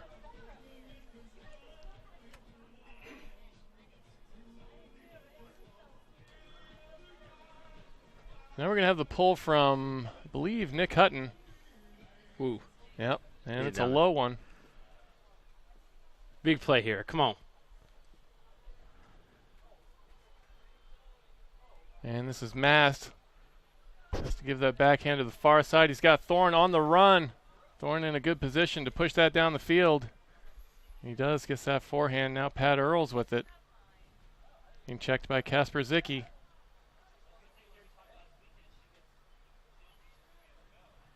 Mast in a little bit of trouble now. As Repperman comes up to save him. And he makes the dump. That's Slavin back to Repperman on the near side. And nobody heading for the corner. AlleyCats. Now we have a whistle. Another stall called. AlleyCats with a break opportunity now. 10:26 to go. Nice quality end zone D there. Let's see if they can turn this into something here. Get a lot of momentum going. And that was Ringwood sending it down the sideline to Kobira. And Hutton looking at Ringwood. He's got a man on the other side, though. Granholm's going to have to turn on that. And he does, and he goes to get it. Perfect read from Dana Granholm. That was good. And I'm always impressed by his speed. He's a guy who can make that adjustment with no problem. Yep. Just what the AlleyCats needed. You know, good quality end zone D, working down the field. And that's just, I mean, Granholm has all that space to work with. All you got to do is just kind of float it over there. Yep. You'll see just ride over a few defenders and get to the upside side of the field. There you go. So the AlleyCats knew with 2 scores here in the first 2 minutes of the third quarter, and that almost totals or matches their total from the second quarter altogether, right? Didn't they have 3 goals, 3 I points. think? Yep, 3 goals. Yeah, so 1 more now throughout the rest of this quarter, and they're going to match their second quarter output. And, they needed to come out here in the second quarter with a little bit more energy, and so far they have. Just Looking to tie this game up with a D now, and there's the roller from Hutton. Puts that out of bounds nicely. Pittsburgh a little bit slow to adjust to that. And this is Whistle, number 71. Gets that up over the top. there's that scuba of his. And there's a man in the end zone. Backhand floating a little bit long, though. And that was number 90, Jimmy Towell, unable to come up with that. I heard the AlleyCats really talking a lot about confidence and just cleaning it up, trusting that they can just get it 1 point at a time. Maybe not expecting it to be this quick here, but just coming right out of it. Pittsburgh scores coming right out of half, 3-point deficit, and then, then we AlleyCats come back with a quick chance, but can't convert, and now we're looking at maybe another 2-point advantage here for Pittsburgh. Whistle's going to pick it up. Never know what throw he's going to make. Yeah, that was Whistle with the D, and Mike Ames was the one trying to come up with that for the AlleyCats. Well, smartly just takes the nice easy dump. You have to lose some yards, but again, it's the easy throw there, and eventually Pittsburgh's able to work it into the end zone to Maxstad, I believe. Yeah, that was Xavier Maxstad from Thomas Edmond, number 8 for Pittsburgh, and Pittsburgh gets that score. Their O-line able to adjust to that mistake, and they put the score now again up by 2, 16-14, with 9:10 to go here in the third. And there is no quit in that team, that is for sure. We were hoping that the AlleyCats would be able to gain the advantage once again in that seesaw game that we've had so far, but looks like both teams ready to go here in the second quarter so far. I'm sorry, third quarter. Second half is what I meant. Yes. You're down there running around on the field, and I'm just sitting here, and I'm the one making all the mistakes. Got to get myself ready to go. I wasn't going to say it, but.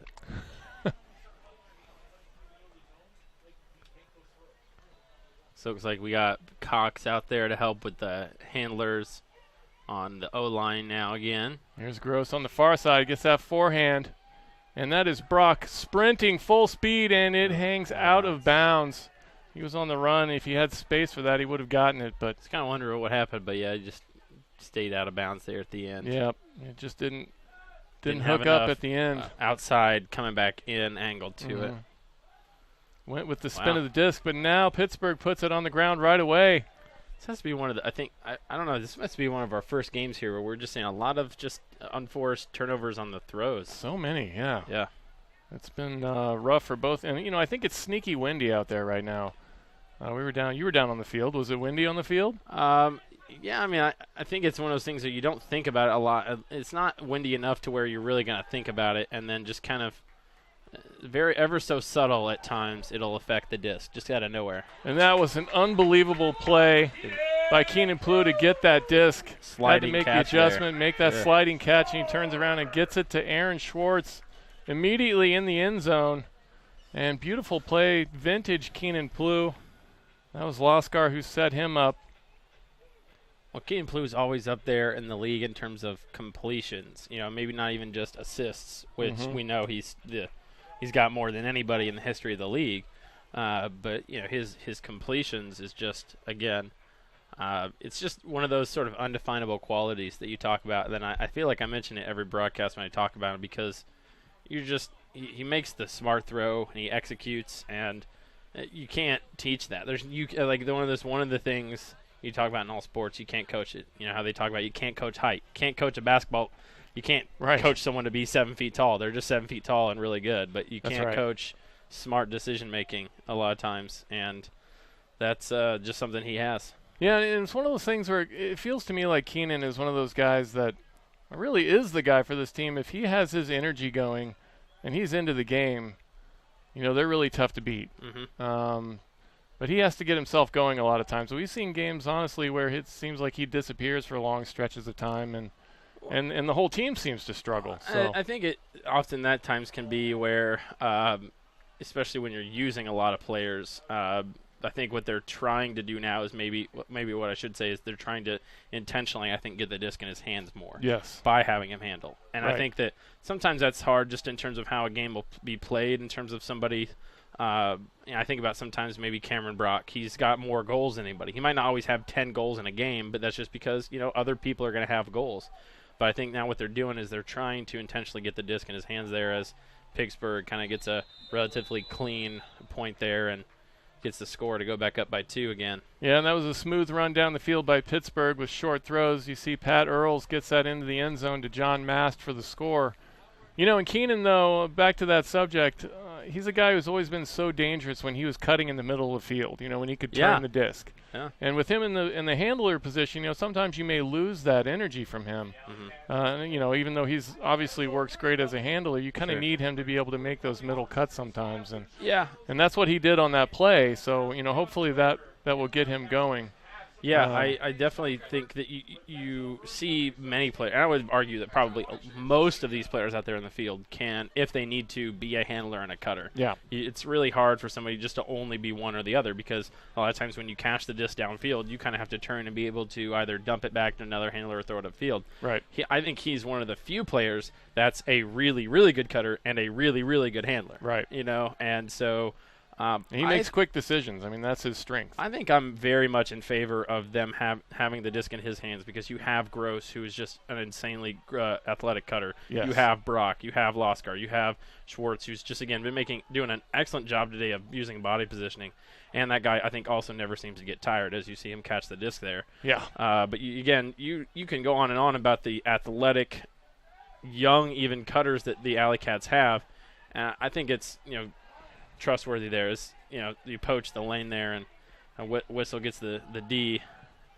It's back the other way, number 23. And that's there you go. Jack Heffron, unable to come down with it. That was Carpenter with the play on D there. Gets a little flex to go with that.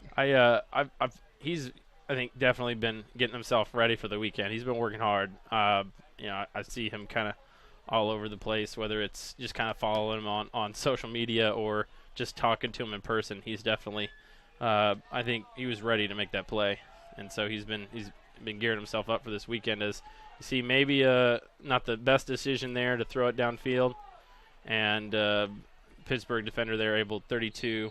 That was Mogielski. Yeah, we have a whistle on that play, and that was Loskar who put that one up in the air again. That was his second turnover in a row. Yeah, and we Gross have Rick coming off Gross. the field. And that's not a good sign. As you mentioned earlier, one of our more athletic, probably our most athletic cutter for the AlleyCats. And he's going to go onto the table there and have the trainer take a look. So now Pittsburgh going to try and get this break. And Brock on the mark, and that's not where we want him. We want him on offense.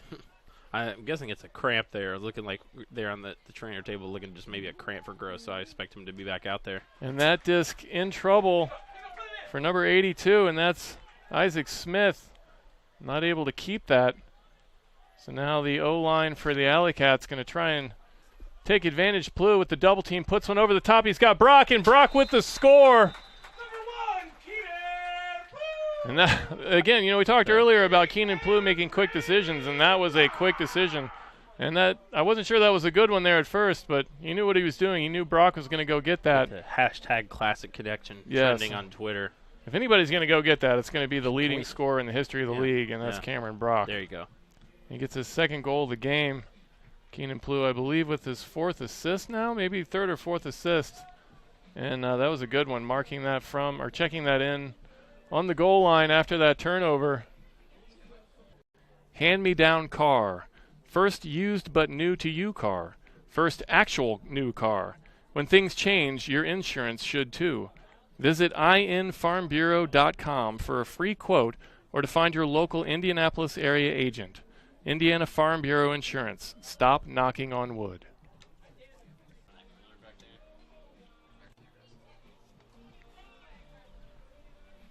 AlleyCats with another short and pull, going to try and set up this double team. This is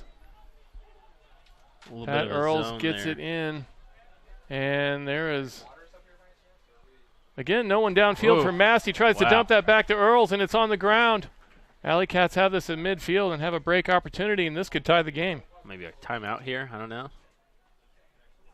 Now it looks like coach is there's Ringwood content to trust them, which is rightfully so. He's got, again, plenty of handlers out there.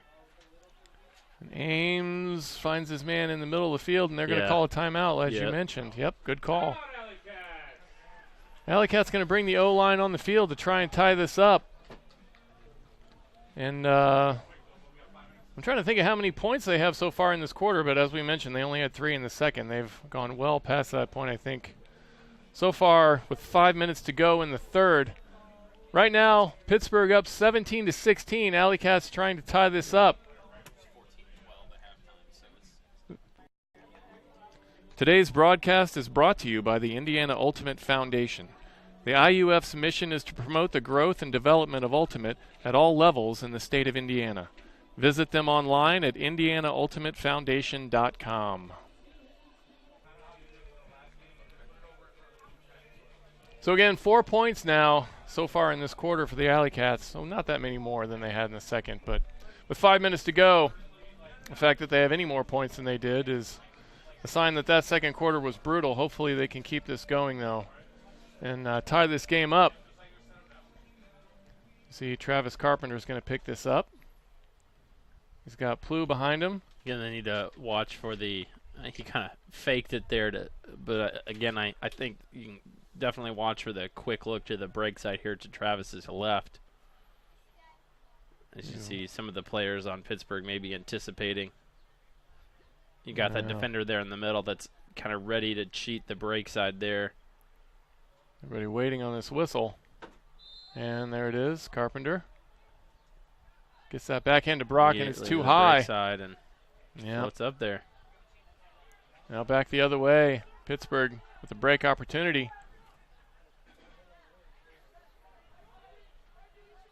That's Morgenstern. Gets it near side to Van Dussel. Puts a big backhand up into the end zone, and it is knocked away. Wow. And that is Schwartz. And kind of turning that around on number 43, Jake Rovner, who's been all over Schwartz today. I'm calling Schwartz right now as the early player of the game so far for the AlleyCats. Yeah, he's the one guy who really has had excellent energy. Always so far in the right this game. position. Yeah. He's always in the right place at the right time. Positioning has been great. Just going over the top. I think the defender was thinking he had positioned Schwartz out of the play, and then just last second just jumps over him and knocks it down. Just great play. Now Schwartz with it again, going the other way. He's on that sideline, needs some help. Brock trying to get to him, and he does. Oof. Nice play from Brock between two guys. Gets it back over the top, though. Carpenter can't come down with it. And that was a tough position for Brock to be in. He did the best he could, I think. And Morgenstern makes a nice play on that disc for the score for Pittsburgh on the other side. It's just a high-quality throw. Yep, and Pittsburgh finally does come up with that break opportunity. And they push that score back up to 18-16 with 3:50 to go. Just a very solid throw here. If either team gets a Callahan in today's game, 5 Ultimate will offer a 10% discount from their store for the next 24 hours. If a Callahan happens, we will be given the code and share it with our viewers. You saw the replay there. Morgenstern jumping that into the end zone, makes a nice play on that disc. So we're looking down on the field, and we got Rick Rose still on the table. Trying to stretch that out. We're not sure what happened to him, but you mentioned it might be a cramp, which in this heat is not surprising. But like we said, not good for the AlleyCats. He's generally one of their best cutters now, and really a guy who has allowed Keenan Plu to move back into the handler position. Looks like they're going to go with right now they're putting several D-line cutters, so to speak, on the field right now. Kobira with the huck here. Beautiful throw. Okay. Just amazing hang time from Cameron Brock on that get. I'm not going to say I didn't know he had that in his arsenal just because, I really haven't seen him play very much, but, definitely pleasantly surprised, I guess I'll say. That was an excellent throw. Yeah, he got that deep enough for Brock to be able to outrun his man. Brock gets his 3rd goal of the game now. And that was needed as they cut that back to 1, 18-17, Pittsburgh up over the AlleyCats as we wind down this 3rd quarter. AlleyCats really need a break opportunity to go with that score now. As we've said in the past, they've struggled in the 4th quarter quite a bit this year, so they need to make sure that they maintain here in the 3rd, give themselves an opportunity. And that disc sails out of bounds. Tries to push that into the wind. Does not want to go. It's going to be Mast who's going to go get that.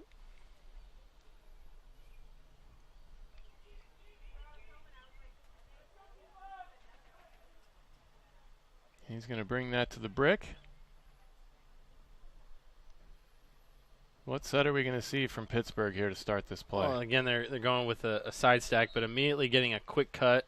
And you see that one of the things they're doing actually today is they've thrown that sort of immediate huck there a couple times. And that was Jacobs with nice positioning on Max all Thorne. body positioning there. Yep. Pittsburgh's done that a few times today where they're going with the side stack, but again, just immediately going for the first sort of deep look there. And that is there's your Callahan. There's the Callahan. It's for Pittsburgh, There you go. And that was number 6, Reppermund, and he is pumped. Just like that. We will get the 5 Ultimate discount code out shortly for you. Speaking of 5 Ultimate, you know what? I say it every time. You know one of the things that Ultimate players love is their swag. Oh, yes. And you know who makes good swag? Who's that?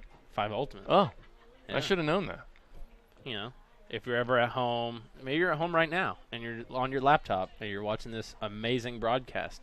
Open a new tab, go to 5ultimate.com, buy a disc, tell them I told you to do that, and maybe I'll get some of the proceeds. I don't know. That's Yeah. right. You can get that swag, and you can Those learn to day play. walkers. Did I get that right for the first time? There you go. You can learn to play wear that like quite our a man bit. Alex Hutton. We saw him earlier. You the know. replay from halftime. The more colors, the better. More really. colors. That's right. Yeah. Get yourself something colorful from 5 Ultimate. But seriously, I know I'm kind of seem like I'm joking around a little bit, but I do enjoy my swag, and 5 Ultimate's got some good stuff. There's no doubt about that. And this is Ames. Sends it to Plew. We have Ames on the O-line now. He's been playing quite a bit of the D-line tonight. Well, the AlleyCats certainly they cannot afford to have very many more offensive points where they don't score. Like I think I mentioned it quite a bit, but I think more so in Ultimate than any other sport is unless you just score every single time you're on, like the AlleyCats had it on offense first. So if they were to theoretically score every time they were on offense, they wouldn't have to worry about playing defense, really, because they would win. They would score every time. But we know that pretty much never happens. And that's Wow. Loskar with There you go. with the forehand into the end zone. He made a couple of rough be a throws earlier in this potential. quarter, but that was a perfect throw to Keenan Plew in the end zone. Potential game-saving catch Yes. there from Keenan Plew. Yeah, he really had to get athletic on that play. Well, as I mentioned, like they can't afford, as you see here, just a nice inside throw there using the lane that was created there as the mark kind of runs past him a little bit, and he's able to make the throw.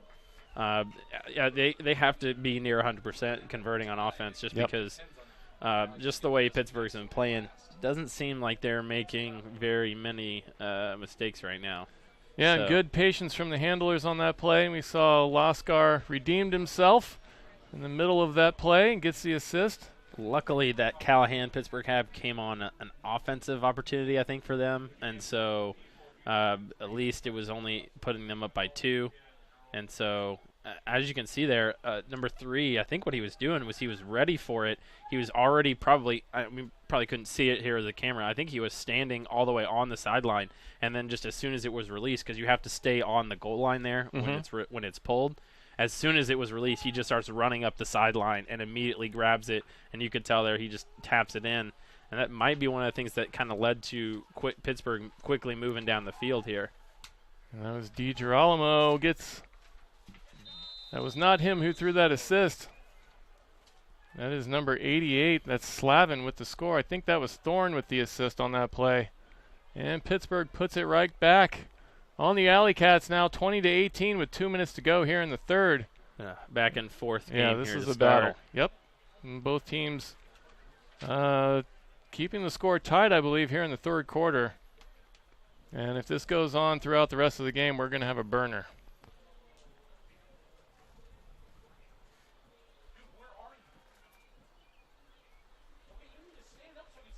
Now Pittsburgh going to be going from our left to our right. The wind has died down a little bit now. If you look at the flag off to our right, you can see that it is drooping almost straight down, and that's going to be a good thing for the AlleyCats.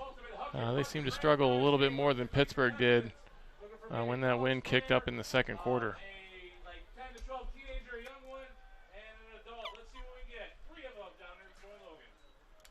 So this is Plew now. Gets it near side to Cox. Again, a lot of what the AlleyCats have to do here is be patient. That's something they lost, I think, when they had that period where they were struggling. See, Brock gets it to the middle to Schwartz, who once again is everywhere.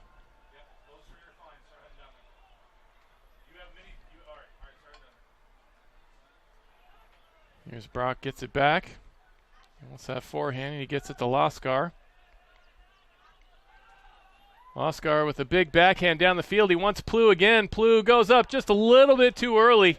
Ooh, just right over his hand, Yeah. I think. Just it might have gotten the fingertips on it. Yeah, good effort from him.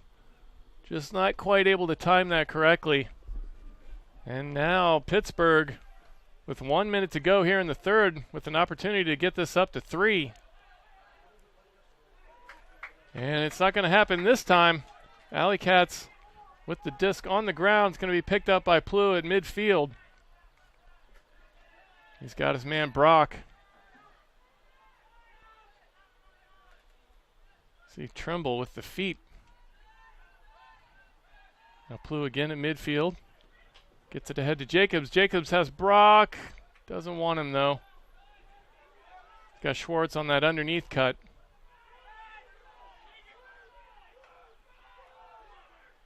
AlleyCats with a good opportunity now in the goal, but they got to make a cut. And there it is. That's Carpenter into the end zone from Brock with the score. Cameron Brock with his second assist of the game. And Carpenter, I believe, with his first goal of the game. So with 21 seconds to go, the AlleyCats turn that around on Pittsburgh. That could have gone up by 3, but now they're only up by 1, 20-19. AlleyCats with an opportunity maybe to tie this game if they can get a break.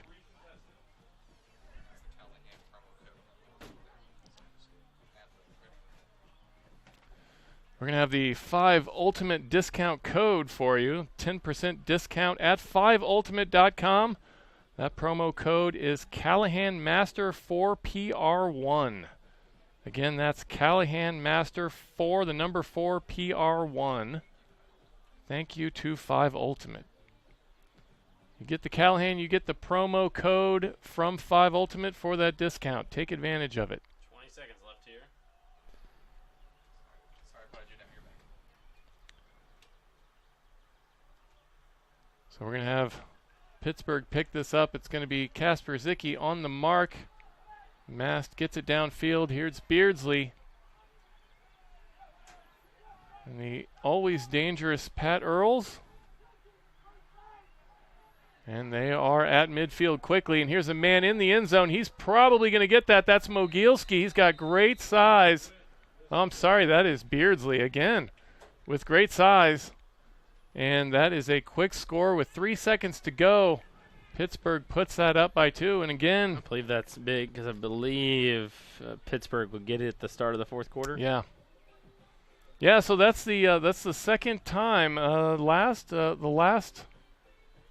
think the end of the second quarter, they had kind of a heartbreaking or a crushing blow to the AlleyCats at the end of the quarter, and once again they do that here to end the third. So they're a team that is finishing well, and that does not bode well for the AlleyCats going into the fourth. So 3 seconds to go now.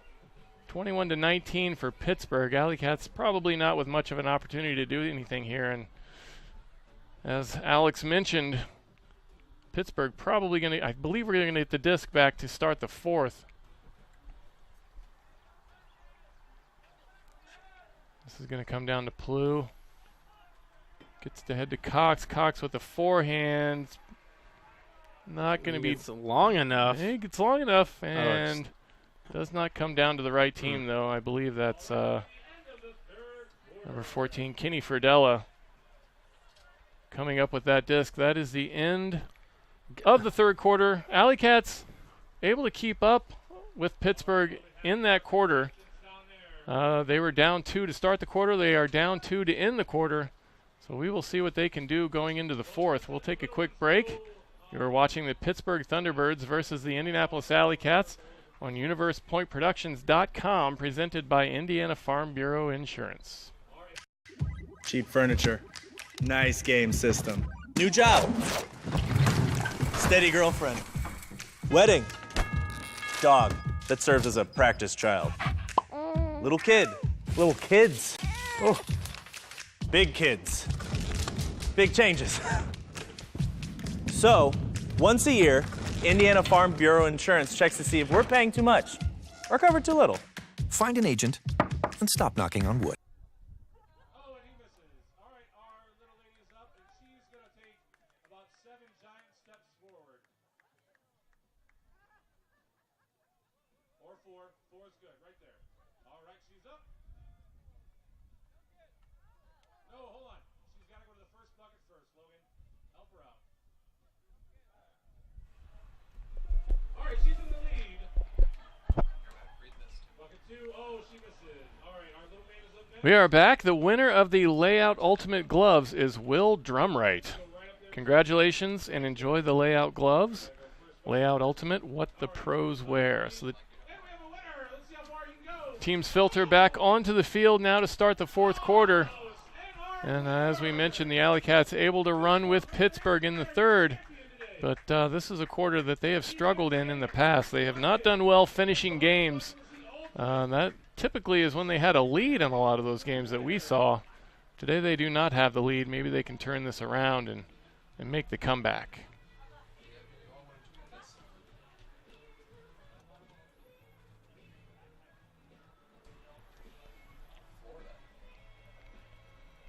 And it is going to be the AlleyCats with the pole start this quarter.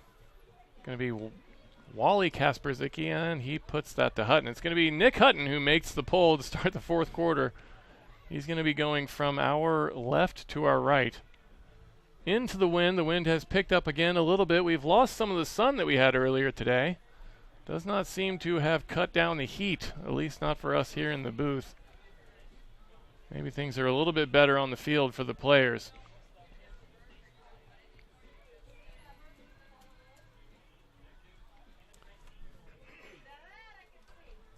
I'm going to run through a few stats now. Keenan Plew with 2 goals and 3 assists. Rick Gross with 2 and 3 as well. Cameron Brock with 3 and 2. Aaron Schwartz with a whopping 5 goals and a D today. Big game from him. Levi Jacobs with 1 and 2, and Mike Kobira with 2 and 1. I think more so than a lot of teams in the league I see with the AlleyCats. Like I'll kind of follow games sometimes, or just look at AUDL Twitter feed and just kind of see some of the a lot of times when they post final scores, they'll say this person had like 5 goals and 3 assists or something. I think the AlleyCats more so than a lot of teams. You'll see 1 goal, 1 assist, 1 goal, or just one of each, or maybe one of one or the other. Very spread out. Like when you see Schwartz get 5 goals, and that's honestly a lot of times not too common with the AlleyCats. They really like to spread it out and around, just because I think that just natural flow of the game, they'll let it come to whoever it is on that opportunity. So. Yeah, you talk about spreading it out. And that's Pat Earls who spreads it out a little bit too much. Now the AlleyCats with a quick... Oh, I'm sorry. That is not a quick break yet. Hutton did not get that into the end zone. Puts it over the top. And that is a great save from Wally Kasperzicki. And Hutton may be a little bit frustrated that he didn't get that goal. Just puts one maybe a little bit too quickly. Yeah. And kind of tensed up there for a second, just thinking, he's just going to throw it away. And then Oof. Well, you see the replay there, and Kasperzicki just ripping it away from Slavin. Slavin not too happy about it, but That was a score. that was Kasperzicki's disc. Yeah. He wanted it. You got to want it. And 5 Ultimate is a great supporter of us, and today they would like to give away a pair of Monsters sub shorts. Tweet at universe_productions and tell us why you want a pair of Monsters sub shorts using the hashtag #GiveMe5. We will select a winner before the end of the game. Thank you, 5 Ultimate. I'll tell you why I'd pick it. They probably look super cool. It probably feels good too. A lot of colors. Yep. Also, today is Sunday Fun Day at the AlleyCats game. Shout out to Cats sponsor Purple Ink for supplying mini discs to everyone in attendance today. Thank you very much to Purple Ink for your support. Not to be used while playing Yes. disc golf, though. No. They're a little bit too small.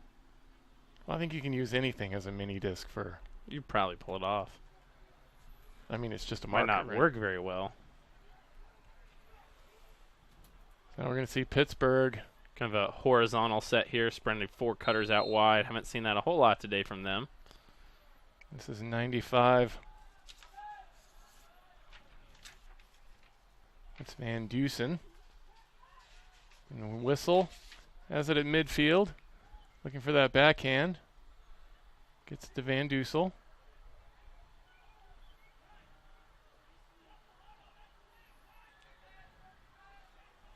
Now on the far side, Max Stat almost runs out of time. We got some contact from Carpenter, and we're going to get a call. I thought Michael Ames almost got the hand on the mark there, and just not able to get quite much contact on it, if at all. That's Van Dusen. Gets it deep into the end zone. That's number 8, Thomas Edmond, going down to get it, and he is repeatedly kicking the disc. I'm not a huge fan of that. I'm going to be perfectly honest with you right now, and especially kicking it twice. I'm just going to kind of put it out there. I'll admit I've done it in my life when I'm really frustrated, but I don't know. I'm not a huge fan of it. Yeah, I have seen a lot of that tonight, abusing that disc. So now Pittsburgh up 2 points, 10:51 to go in the fourth. The AlleyCats need to get a score here.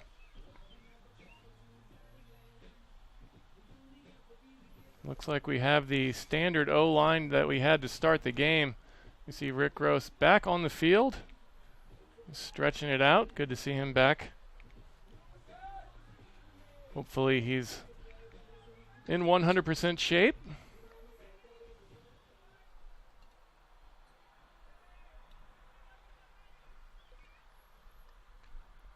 There's Blue with it now. He has that double team coming. Gets it back to Cox.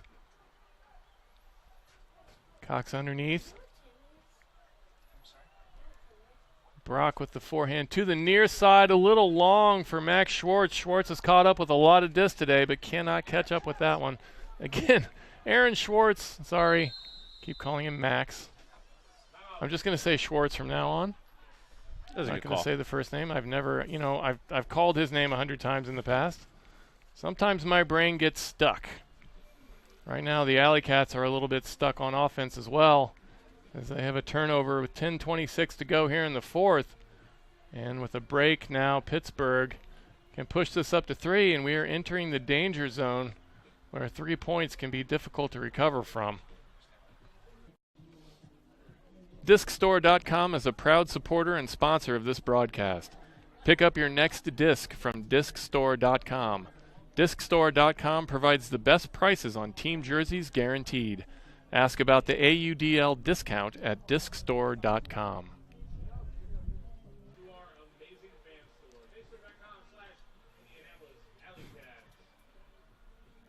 We are back with you during the timeout. You see the AlleyCats gathered on the field. And they're going to have to get a D here. Stop Pittsburgh from pushing this up by 3. I definitely think this is certainly not a time where the AlleyCats have to try to do anything crazy. I think they can definitely just play solid D, wait for the opportunities to come. Certainly try to force some turnovers here. But one of the things you're seeing here is a little bit downfield. I think the Cutters are maybe going to look to be a little bit more aggressive, certainly trying to stick with their man closer, not trying to be loose and allow anything right now. So definitely something I think you'll see the AlleyCats do just to try to make the throws more and more tough on the Pittsburgh Thunderbirds, try to maybe get the disc a little bit quicker here. But again, still a little over 10 minutes here, plenty of time. But yeah, if they go up 3 here, that'd be a pretty huge advantage for the Thunderbirds. Here's Slavin, puts that forehand over the top. And Thorne with the big forehand down the field. He's got his man. There are 2 AlleyCats waiting for it, and neither of them able to come up with it. That is number 81, DiGirolamo, with the score and again with the kick. And that does it. 3 points now is the lead for Pittsburgh with 9:50 to go. And the AlleyCats struggling to maintain here in the 4th quarter once again. You know, this is one of those things, again, you can just see the size advantage that he has. Nick Hutton always with the max effort, but can't do anything about that when DiGirolamo has the read and the size. So the AlleyCats O-line going to have to do something now. And this is that time, 9:50 to go. Still plenty of time. They have to be patient with the disc and try and push it down the field, not make any mistakes. And that's really been the key for this game. They've been a lot of mistakes both ways, actually.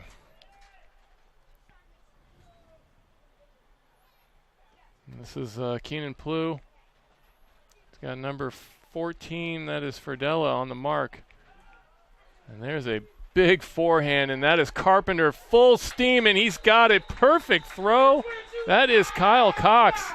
I put that like 70 yards downfield. Seconds off the clock. Yeah. That's just what they needed. Yeah, that was.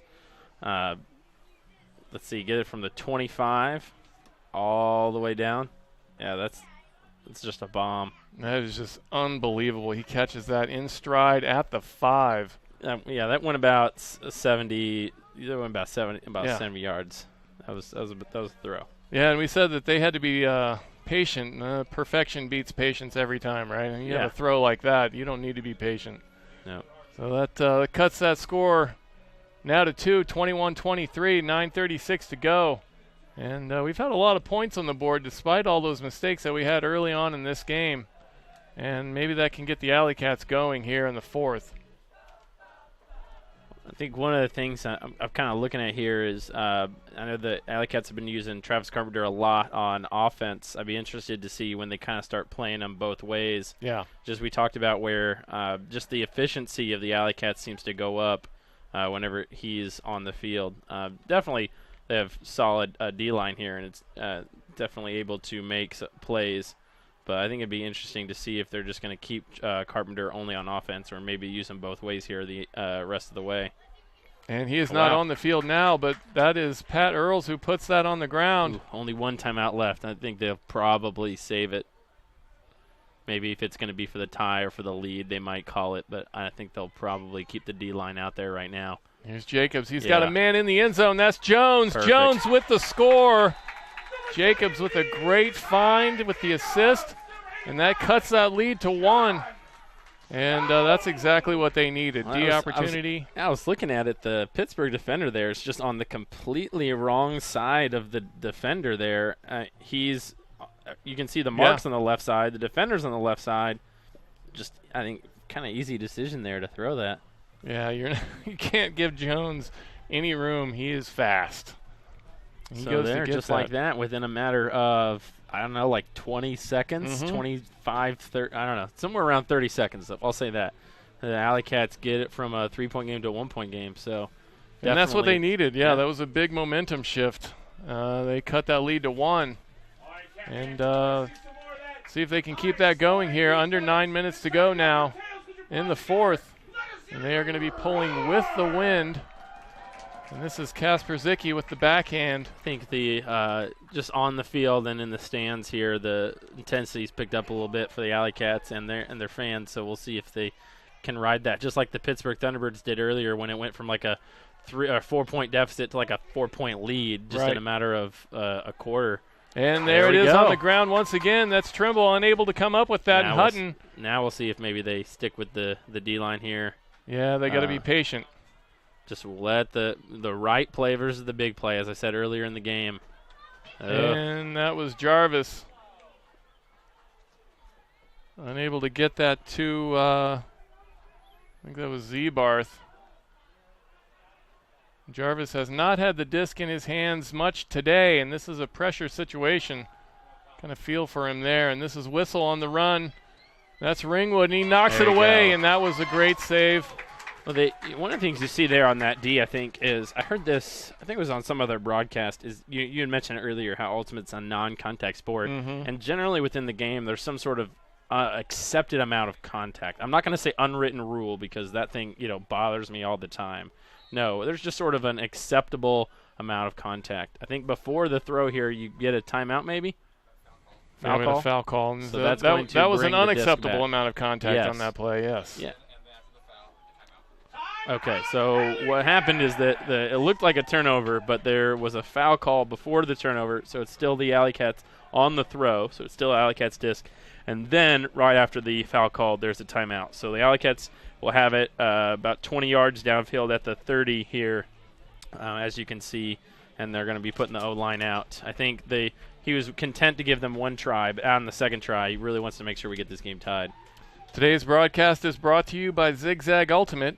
Zigzag Ultimate runs youth camps and adult clinics in Grand Rapids, Michigan, offering both overnight and day camp options.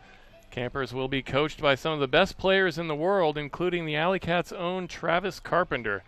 Find out more at zigzagultimate.com. So a lot of these AlleyCats players have been giving back to the Ultimate community, working as coaches, working as camp counselors. Travis Carpenter definitely known to do a lot of that. Well, yeah, being involved even with the Indiana Ultimate Foundation, one of the things I can tell you is that the youth community, especially in Indianapolis, is growing. And I think it would be wrong if I didn't give a shout-out to Center Grove. They were at the high school national invite tournament. I think it was the first ever that they had. And I was following along. They were down 9-4 in the quarterfinals earlier today. Stormed back, took 5 straight points to go up 10-9. But I didn't see the final score, but I know they ended up losing that game. But to be there, lost on Universe Point, I'm being told here. And just, to do that is incredible. And so definitely proven that, we have some of the best Ultimate players in the country here in Indianapolis. And I think, honestly, one of the things you think about is that has to lead towards a nice, bright future here for the AlleyCats. Because as you see with Connor Henderson, who's from Center Grove, who's on the AlleyCats now, I think you'll definitely see a lot of the players from these high schools just as some of these players kind of maybe move on, or eventually you'll need some new young talent. How did he catch that? What? Was that even his hand? It looked like he caught that with his elbow. I quickly transitioned there back to commentating because I'm just looking at that, and I have no idea how he made that catch. Yeah, that was... Oh, my gosh. Yeah. But just again, I think the future is bright for Indianapolis Ultimate, and really Indiana in general. Center Grove has really become an Ultimate player. He's become a factory almost. Yes. Which is great to see. We have a timeout now. Was he maybe thinking there was going to be a foul called, but then at the last second just decided to catch it? I don't know. It was just sort of nonchalant. I'm just going to put my hand up, and there we go. Unfortunately, the AlleyCats unable to take advantage of that miraculous, I guess I'll call it a catch. I'm not sure what that was. But again, one of those things where you make a big play, and it's almost like usually you can almost sadly you can almost assume that a lot of times when that happens, the next thing you're going to do is some sort of mistake. Exactly. It's just it's like the universe resetting itself almost, right? Yeah. Today's broadcast is sponsored by Dr. John Rimple and Health Zone Chiropractic. Proud to support and provide peak performance for Ultimate in Central Indiana. Visit us online at healthzonechiro.net. That's healthzonechiro.net.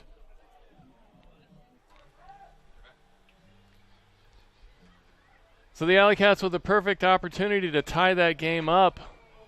And that would have been an exciting call, but does not work out. Sometimes the universe has to reset itself, I think. Pittsburgh now with the disc. They are going to be in the corner on the goal line. I believe that's number 10, Max Thorne. He's going to face a double team of Dana Gronholm and Travis Carpenter. He gets it out of there nicely. Here's Reppermund. And there's Pat Earls, who we have not heard much from today. Now Reppermund again on the far side. Mast has to make the dump. And there's a kick. Unfortunately, it floats to Reppermund in the middle. And Pittsburgh working this very nicely so far in this point. AlleyCats have to keep their energy up here on D if they can. Look for an opportunity. There's Reppermund, goes to get it on the far side.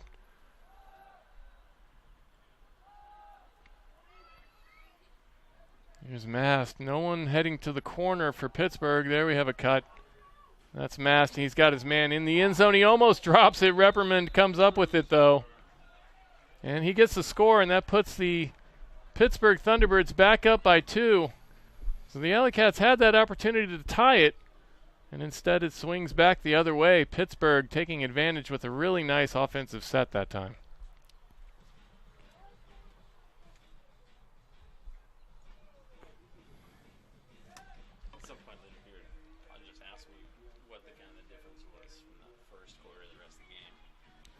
That is the kind of patience that the AlleyCats need on their offensive stroke here.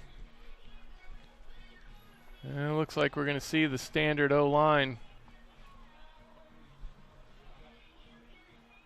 It is Pittsburgh. They will be pulling with the wind. 5:55 to go now. Up by 2, 24-22. Seems like ever since that, I think it was the injury to Samson that they put Cox out there. Or I think also just making sure Cox maybe with a little bit more experience. Yeah. Having him out there. We saw him make that unbelievable forehand earlier in this quarter. Now he's going to take it in the middle. Sort of a horizontal look here, although like what AlleyCats do maybe a little bit different in terms of you saw there Schwartz kind of a little bit ahead of the other cutters, getting a little bit more isolated, and then trying to just continue cuts downfield. There's Brock with a quick backhand to the corner of the end zone, and Carpenter not able to run that down. And Brock gripping his hamstring after that throw. That was a good-looking throw, not a good-looking result, unfortunately. Carpenter can't come up with it. I think it came out a little bit quick. It was kind of hard. I mean, Carpenter is obviously quick, and he was running for it full speed the whole way, but just kind of came out maybe a little bit quick right out of the hand of Brock. Yeah, Brock here on the sideline trying to stretch that out. He's not going to have much time to do that. 5 minutes and 25 seconds to go. There's a big shot downfield by Pittsburgh. And that is Max Thorne who comes down with the score. We saw Keenan Plew on the run, but he did not have his eyes on the disc. He was trying to play the player on that one and cannot time it properly. And Max Thorne with the score. And just like that, we had another momentum swing. AlleyCats had cut that to 1, and now they're down by 3. And one of their best players on the sideline trying to stretch out an injury. So what's been the difference between this quarter and earlier in the game for the AlleyCats? Well, I think the first thing that comes to mind is they had 9 points, or 9 goals, I should say, in the first quarter, and then have had, 13 since. So that's the first thing that comes to mind, which I think was maybe somewhat mysterious. Like, that wasn't the first thing that popped in my head when I initially thought about it. And then, just looking at it, I think that really has to be it. They scored 9 points. Maybe sometimes it was a little sloppy, but they were able to come down with it and just execute. And I think that really it's what it ultimately comes down to. You have, there's still 5 minutes left, but when you only score, you have 9 in the first quarter and then 13 the final 3 quarters. I think it's what it comes down to right now. Just offensive execution. Yeah, and that's right. And, again, we talked about earlier in the game how this was the second half of a back-to-back for both teams. And immediately in that first quarter, it looked like the advantage was solely with the AlleyCats. And ever since, been different. Good job double teaming that. That's an instance where even though the double team didn't get a turnover, Carpenter was wide open downfield, and then they were Just able to cut that off. But Perfect throw from Aaron Schwartz down the sidelines. Gets that forehand to Levi Jacobs, number 7 for the AlleyCats. Aaron Schwartz, the identical brother to Max Schwartz. You know what? Here's what it is. He's been putting out max effort this whole game. There you go. So that's so what his name is Aaron Max. That's right. Effort Schwartz. Aaron Max Effort Schwartz. That's his nickname from now on. I don't want to hear any more about it. We want to, like, can someone send that out? We're calling it now. That's his name. So we're going to call him. So everybody call him that. If anybody out there is an Aaron Schwartz fan and you see him walking down the street, go up and call him "Nice job, Max." Max. And then we can explain it. Max Effort. There we go. He's put in the max effort today. He's got 5 goals, and now he has 2 assists to go with those 5 goals. 4:46 to go. AlleyCats cut it to 2, and they need to. They gotta make quick work of this. That Yeah. pull might not help. I don't know. We'll No. see. Very short pull, not even to Only midfield. about 35 yards worth of field, if that. Oh yeah, only about 32 yards downfield. This is going to be Pat Earls who brings that in with the left hand and masked. I wonder if that's something the Thunderbirds have talked about, because they've done that every time that AlleyCats have run that double team. They immediately have that person just cut strike up the field. Yep. And then all of a sudden now they're around the they were right near the 20-yard line. And that one's this going to got to hang. be one you got to come down with. You have to stop that from being caught, and they do. Beardsley trying to scoop that on the backside, can't do it. That was Colin Ringwood and Nick Hutton. So AlleyCats out of timeouts, and then was that Ames that threw that away? No, I think that was Ringwood. Yeah. Okay. That sails on him a little bit. Oof. And it's DiGirolamo who comes down with it. Here's Slavin, gets it upfield. Reprimand slices one into the end zone very nicely. Oh that's unacceptable. Yes. Really. I mean, I know he didn't mean to, but they've been throwing the disc around all game, and that's just that can't happen. I know it was an accident, but they're still having a discussion about it. Ames not too happy. But he's good spirit about it. Shakes I know it he off, didn't mean to do it, but they've been a little bit loose with the disc after they scored. And right. Yeah. And that a little bit ridiculous. I don't know if he's trying to spike that or what, and he just missed it, but hits Ames right in the face. There's going to be, I think there's going to be a call, an unsportsmanlike call, and so I think they'll have to pull it from the back of the end zone. I mean, it was an accident, but just one of those things that. Again, you make the call just to make sure it doesn't happen again. So, right. But they apologize, and it's all right. But also the what happens is that the AlleyCats, since the end zone is 20 yards, they're going to move and now start at the 30-yard line. So basically, what it amounts to is a 20-yard theoretical advantage for the AlleyCats. I believe that was Max Thorne's 3rd goal of the game. He has had a great game here today. Despite that play, 3:51 to go. That puts Pittsburgh up by 3, 26-23, under 4 minutes. AlleyCats running out of time. They're going to have a good offensive set. We'll see if this is something the AlleyCats are able to make use of, at least. Still got to be able to execute, even with the 20-yard head start. Yeah, you start this at midfield. Here's Max Effort Schwartz. Has to make that dump to Cox. I'm just running with it now. There you go. You just got to go with it. That's how nicknames start. You just go with it.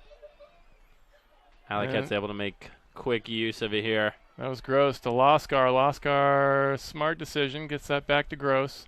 And Gross hangs one up. Carpenter runs it down, and he has a man in the end zone. There's Schwartz. A 6th goal a game there. Right place at the right time for Aaron Schwartz. You see him. He was a little bit surprised by that. I think he wasn't expecting that, but he makes the play on it. He's been doing that all day, gets his 6th goal of the game. Yes. Not sure if it was quite the head start they were able to get, but, a lot of times that just momentum-wise, you're able to use that. But, of course, they're still down 2 points. You see him hugging that disc at the end of that replay. Does not drop it. That gives them the point. 26-22 now. Pittsburgh up by 2. And they AlleyCats able to take advantage of that short field to get that score.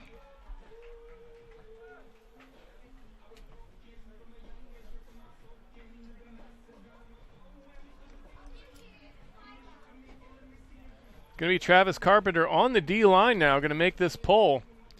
I mean, I would venture to guess that with the last 3 minutes and 18 seconds that not just he's probably going to play as many points as he physically can handle. Yeah, he's going to be going both ways probably for the rest of this game because they need him out there. And you can see now he's the one that's solely responsible for guarding DiGirolamo now. Yep. Ooh, I thought maybe they would, after they faked him in, that they'd give him the deep cut here. I think they're trying to utilize the deep throws downfield. And there's Pat Earls. He gets it A little ahead bit to loose Beardsley. there on the D there. Definitely don't want to see that. Here's DiGirolamo with the backhand ahead to Thorne. Thorne being checked by Ames still, and I thought Jones was going to get that, but Pat Earls comes up with it. And Pittsburgh with an easy score. Max Thorne comes down with it once again, this time a little more gentle with the disc, thankfully. And that puts Pittsburgh back up by 3, 27-24, 2:33 to go. AlleyCats pretty much out of time. They need to run the table from this point on if they want to have a chance to win this game. That was a really nice offensive set by Pittsburgh. That time you have that kind of a lead, you can be a little bit more patient with the disc, and they were. Yeah, I think that's a good point. They're taking time off the clock. I think they're just – you want to play offense, and if the score is there, I mean, you take it. Right. You don't – like you said, you don't want to play to not lose. Right. But you're definitely just working the field. And I think that's something that you can definitely do in ultimate, especially just, swing the disc across the field, make an in cut, do the same thing, dump it, swing, tack the other side of the field, and then just keep repeating that process over and over and over and over again. Eventually you'll take a good amount of time off the clock, but AlleyCats have to score and score quickly. At this point, they're going to have to start attacking, I think, downfield quite a bit. Yeah, this is not the time for patience. This is the time for perfection, as we mentioned earlier. And we see Brock back on the field with that hamstring. And Keenan Plew gets that ahead to Cox. Somebody's going to have to make a cut now. And there's Gross in the back of the end zone. And Cox with a really good find on Gross. And there's the score, and that's just what the AlleyCats needed. They cut that to 2. 2 minutes left. And only down 2. I mean, they're within striking distance. You're just they are no timeouts. D line's gonna have to get the turn. They're gonna have to score. Be interested to see if they maybe go with who they're putting out there. It looks like they're going just kind of an all-around natural D line for them, and so they're gonna need to get a turn and get a quick score. So the AlleyCats could use a mistake and a break right now. Pittsburgh not going to give that up too easily. 2 minutes to go. And like we talked about, they're in a good position to be patient with this. They don't have to take any chances. Make a good T-shirt. I just thought of it. We should tweet 5 Ultimate. Like, that should be a T-shirt. Mistake and a break. There we go.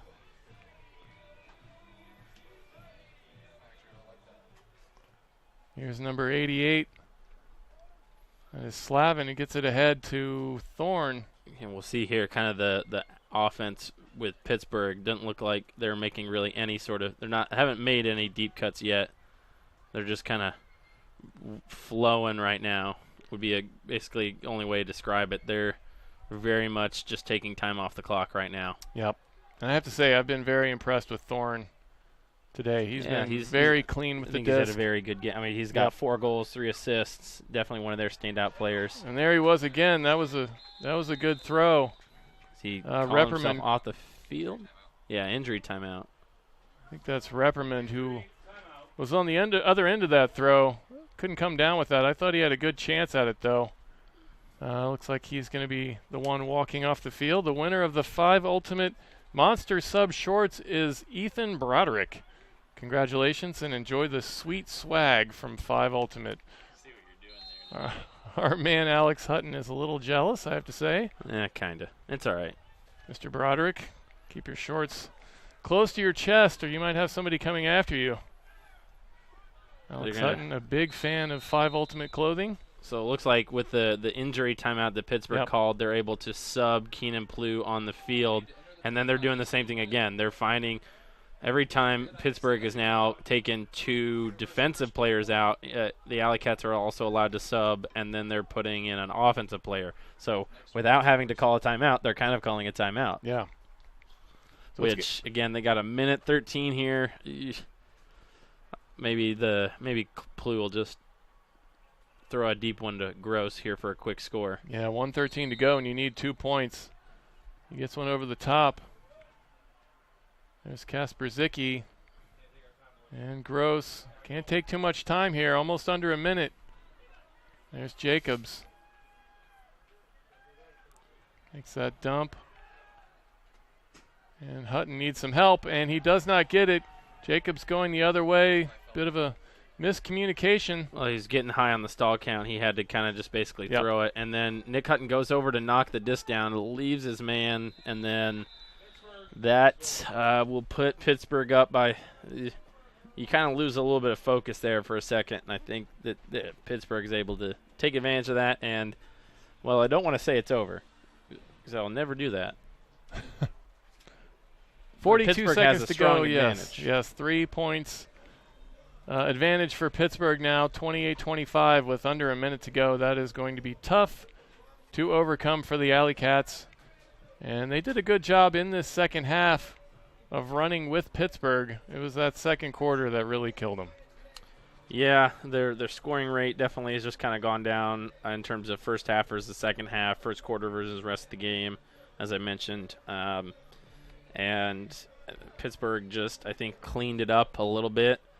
And AlleyCats just, I think the 2 things you look at was offensive efficiency and then just their break percentage, conversion percentage went down, I think, significantly there in the second half. So this comes down to Plu. He gets it ahead to Carpenter. Carpenter looking for the quick strike. Turn and throw it here. Yeah, here's Rick Gross. He hears you. Puts it down to Cameron Brock. Brock makes a great play on that and gets that score. Probably a little bit too little, too late. But nice play on the disc, and he cuts it to 2. 28-26 now with 29 seconds to go here in the fourth. AlleyCats going to put their D-line out on the field and try and get some kind of a defensive break opportunity now. Let's see, Carpenter. Going to watch this replay here. We are not going to watch this replay. I think you probably saw that, though. The way that Cameron Brock has that hang time, it's almost like he's in slow motion. It always looks like a replay. Just a beautiful thing from him, that one-footed jump that he does. I've seen 2 of those so far in this game.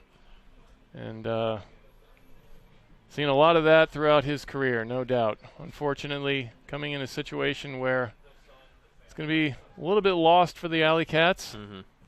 I think by the time the Thunderbirds pick it up here, make a few throws, and just hold it, I think it's, in terms of time, I think you almost have to pull it out of bounds there, just because if you let it pull in bounds, they can just kind of waste more time with that. So you almost have to pull it out of bounds there. Yeah, and this is going to be Max Thorne taking it at the brick for the Thunderbirds. I would say he's been the player of the game for them today. Yes. He has 4 goals, 3 assists, and that's what you want. That's what you want right there. As soon as I say that, there's a high forehand.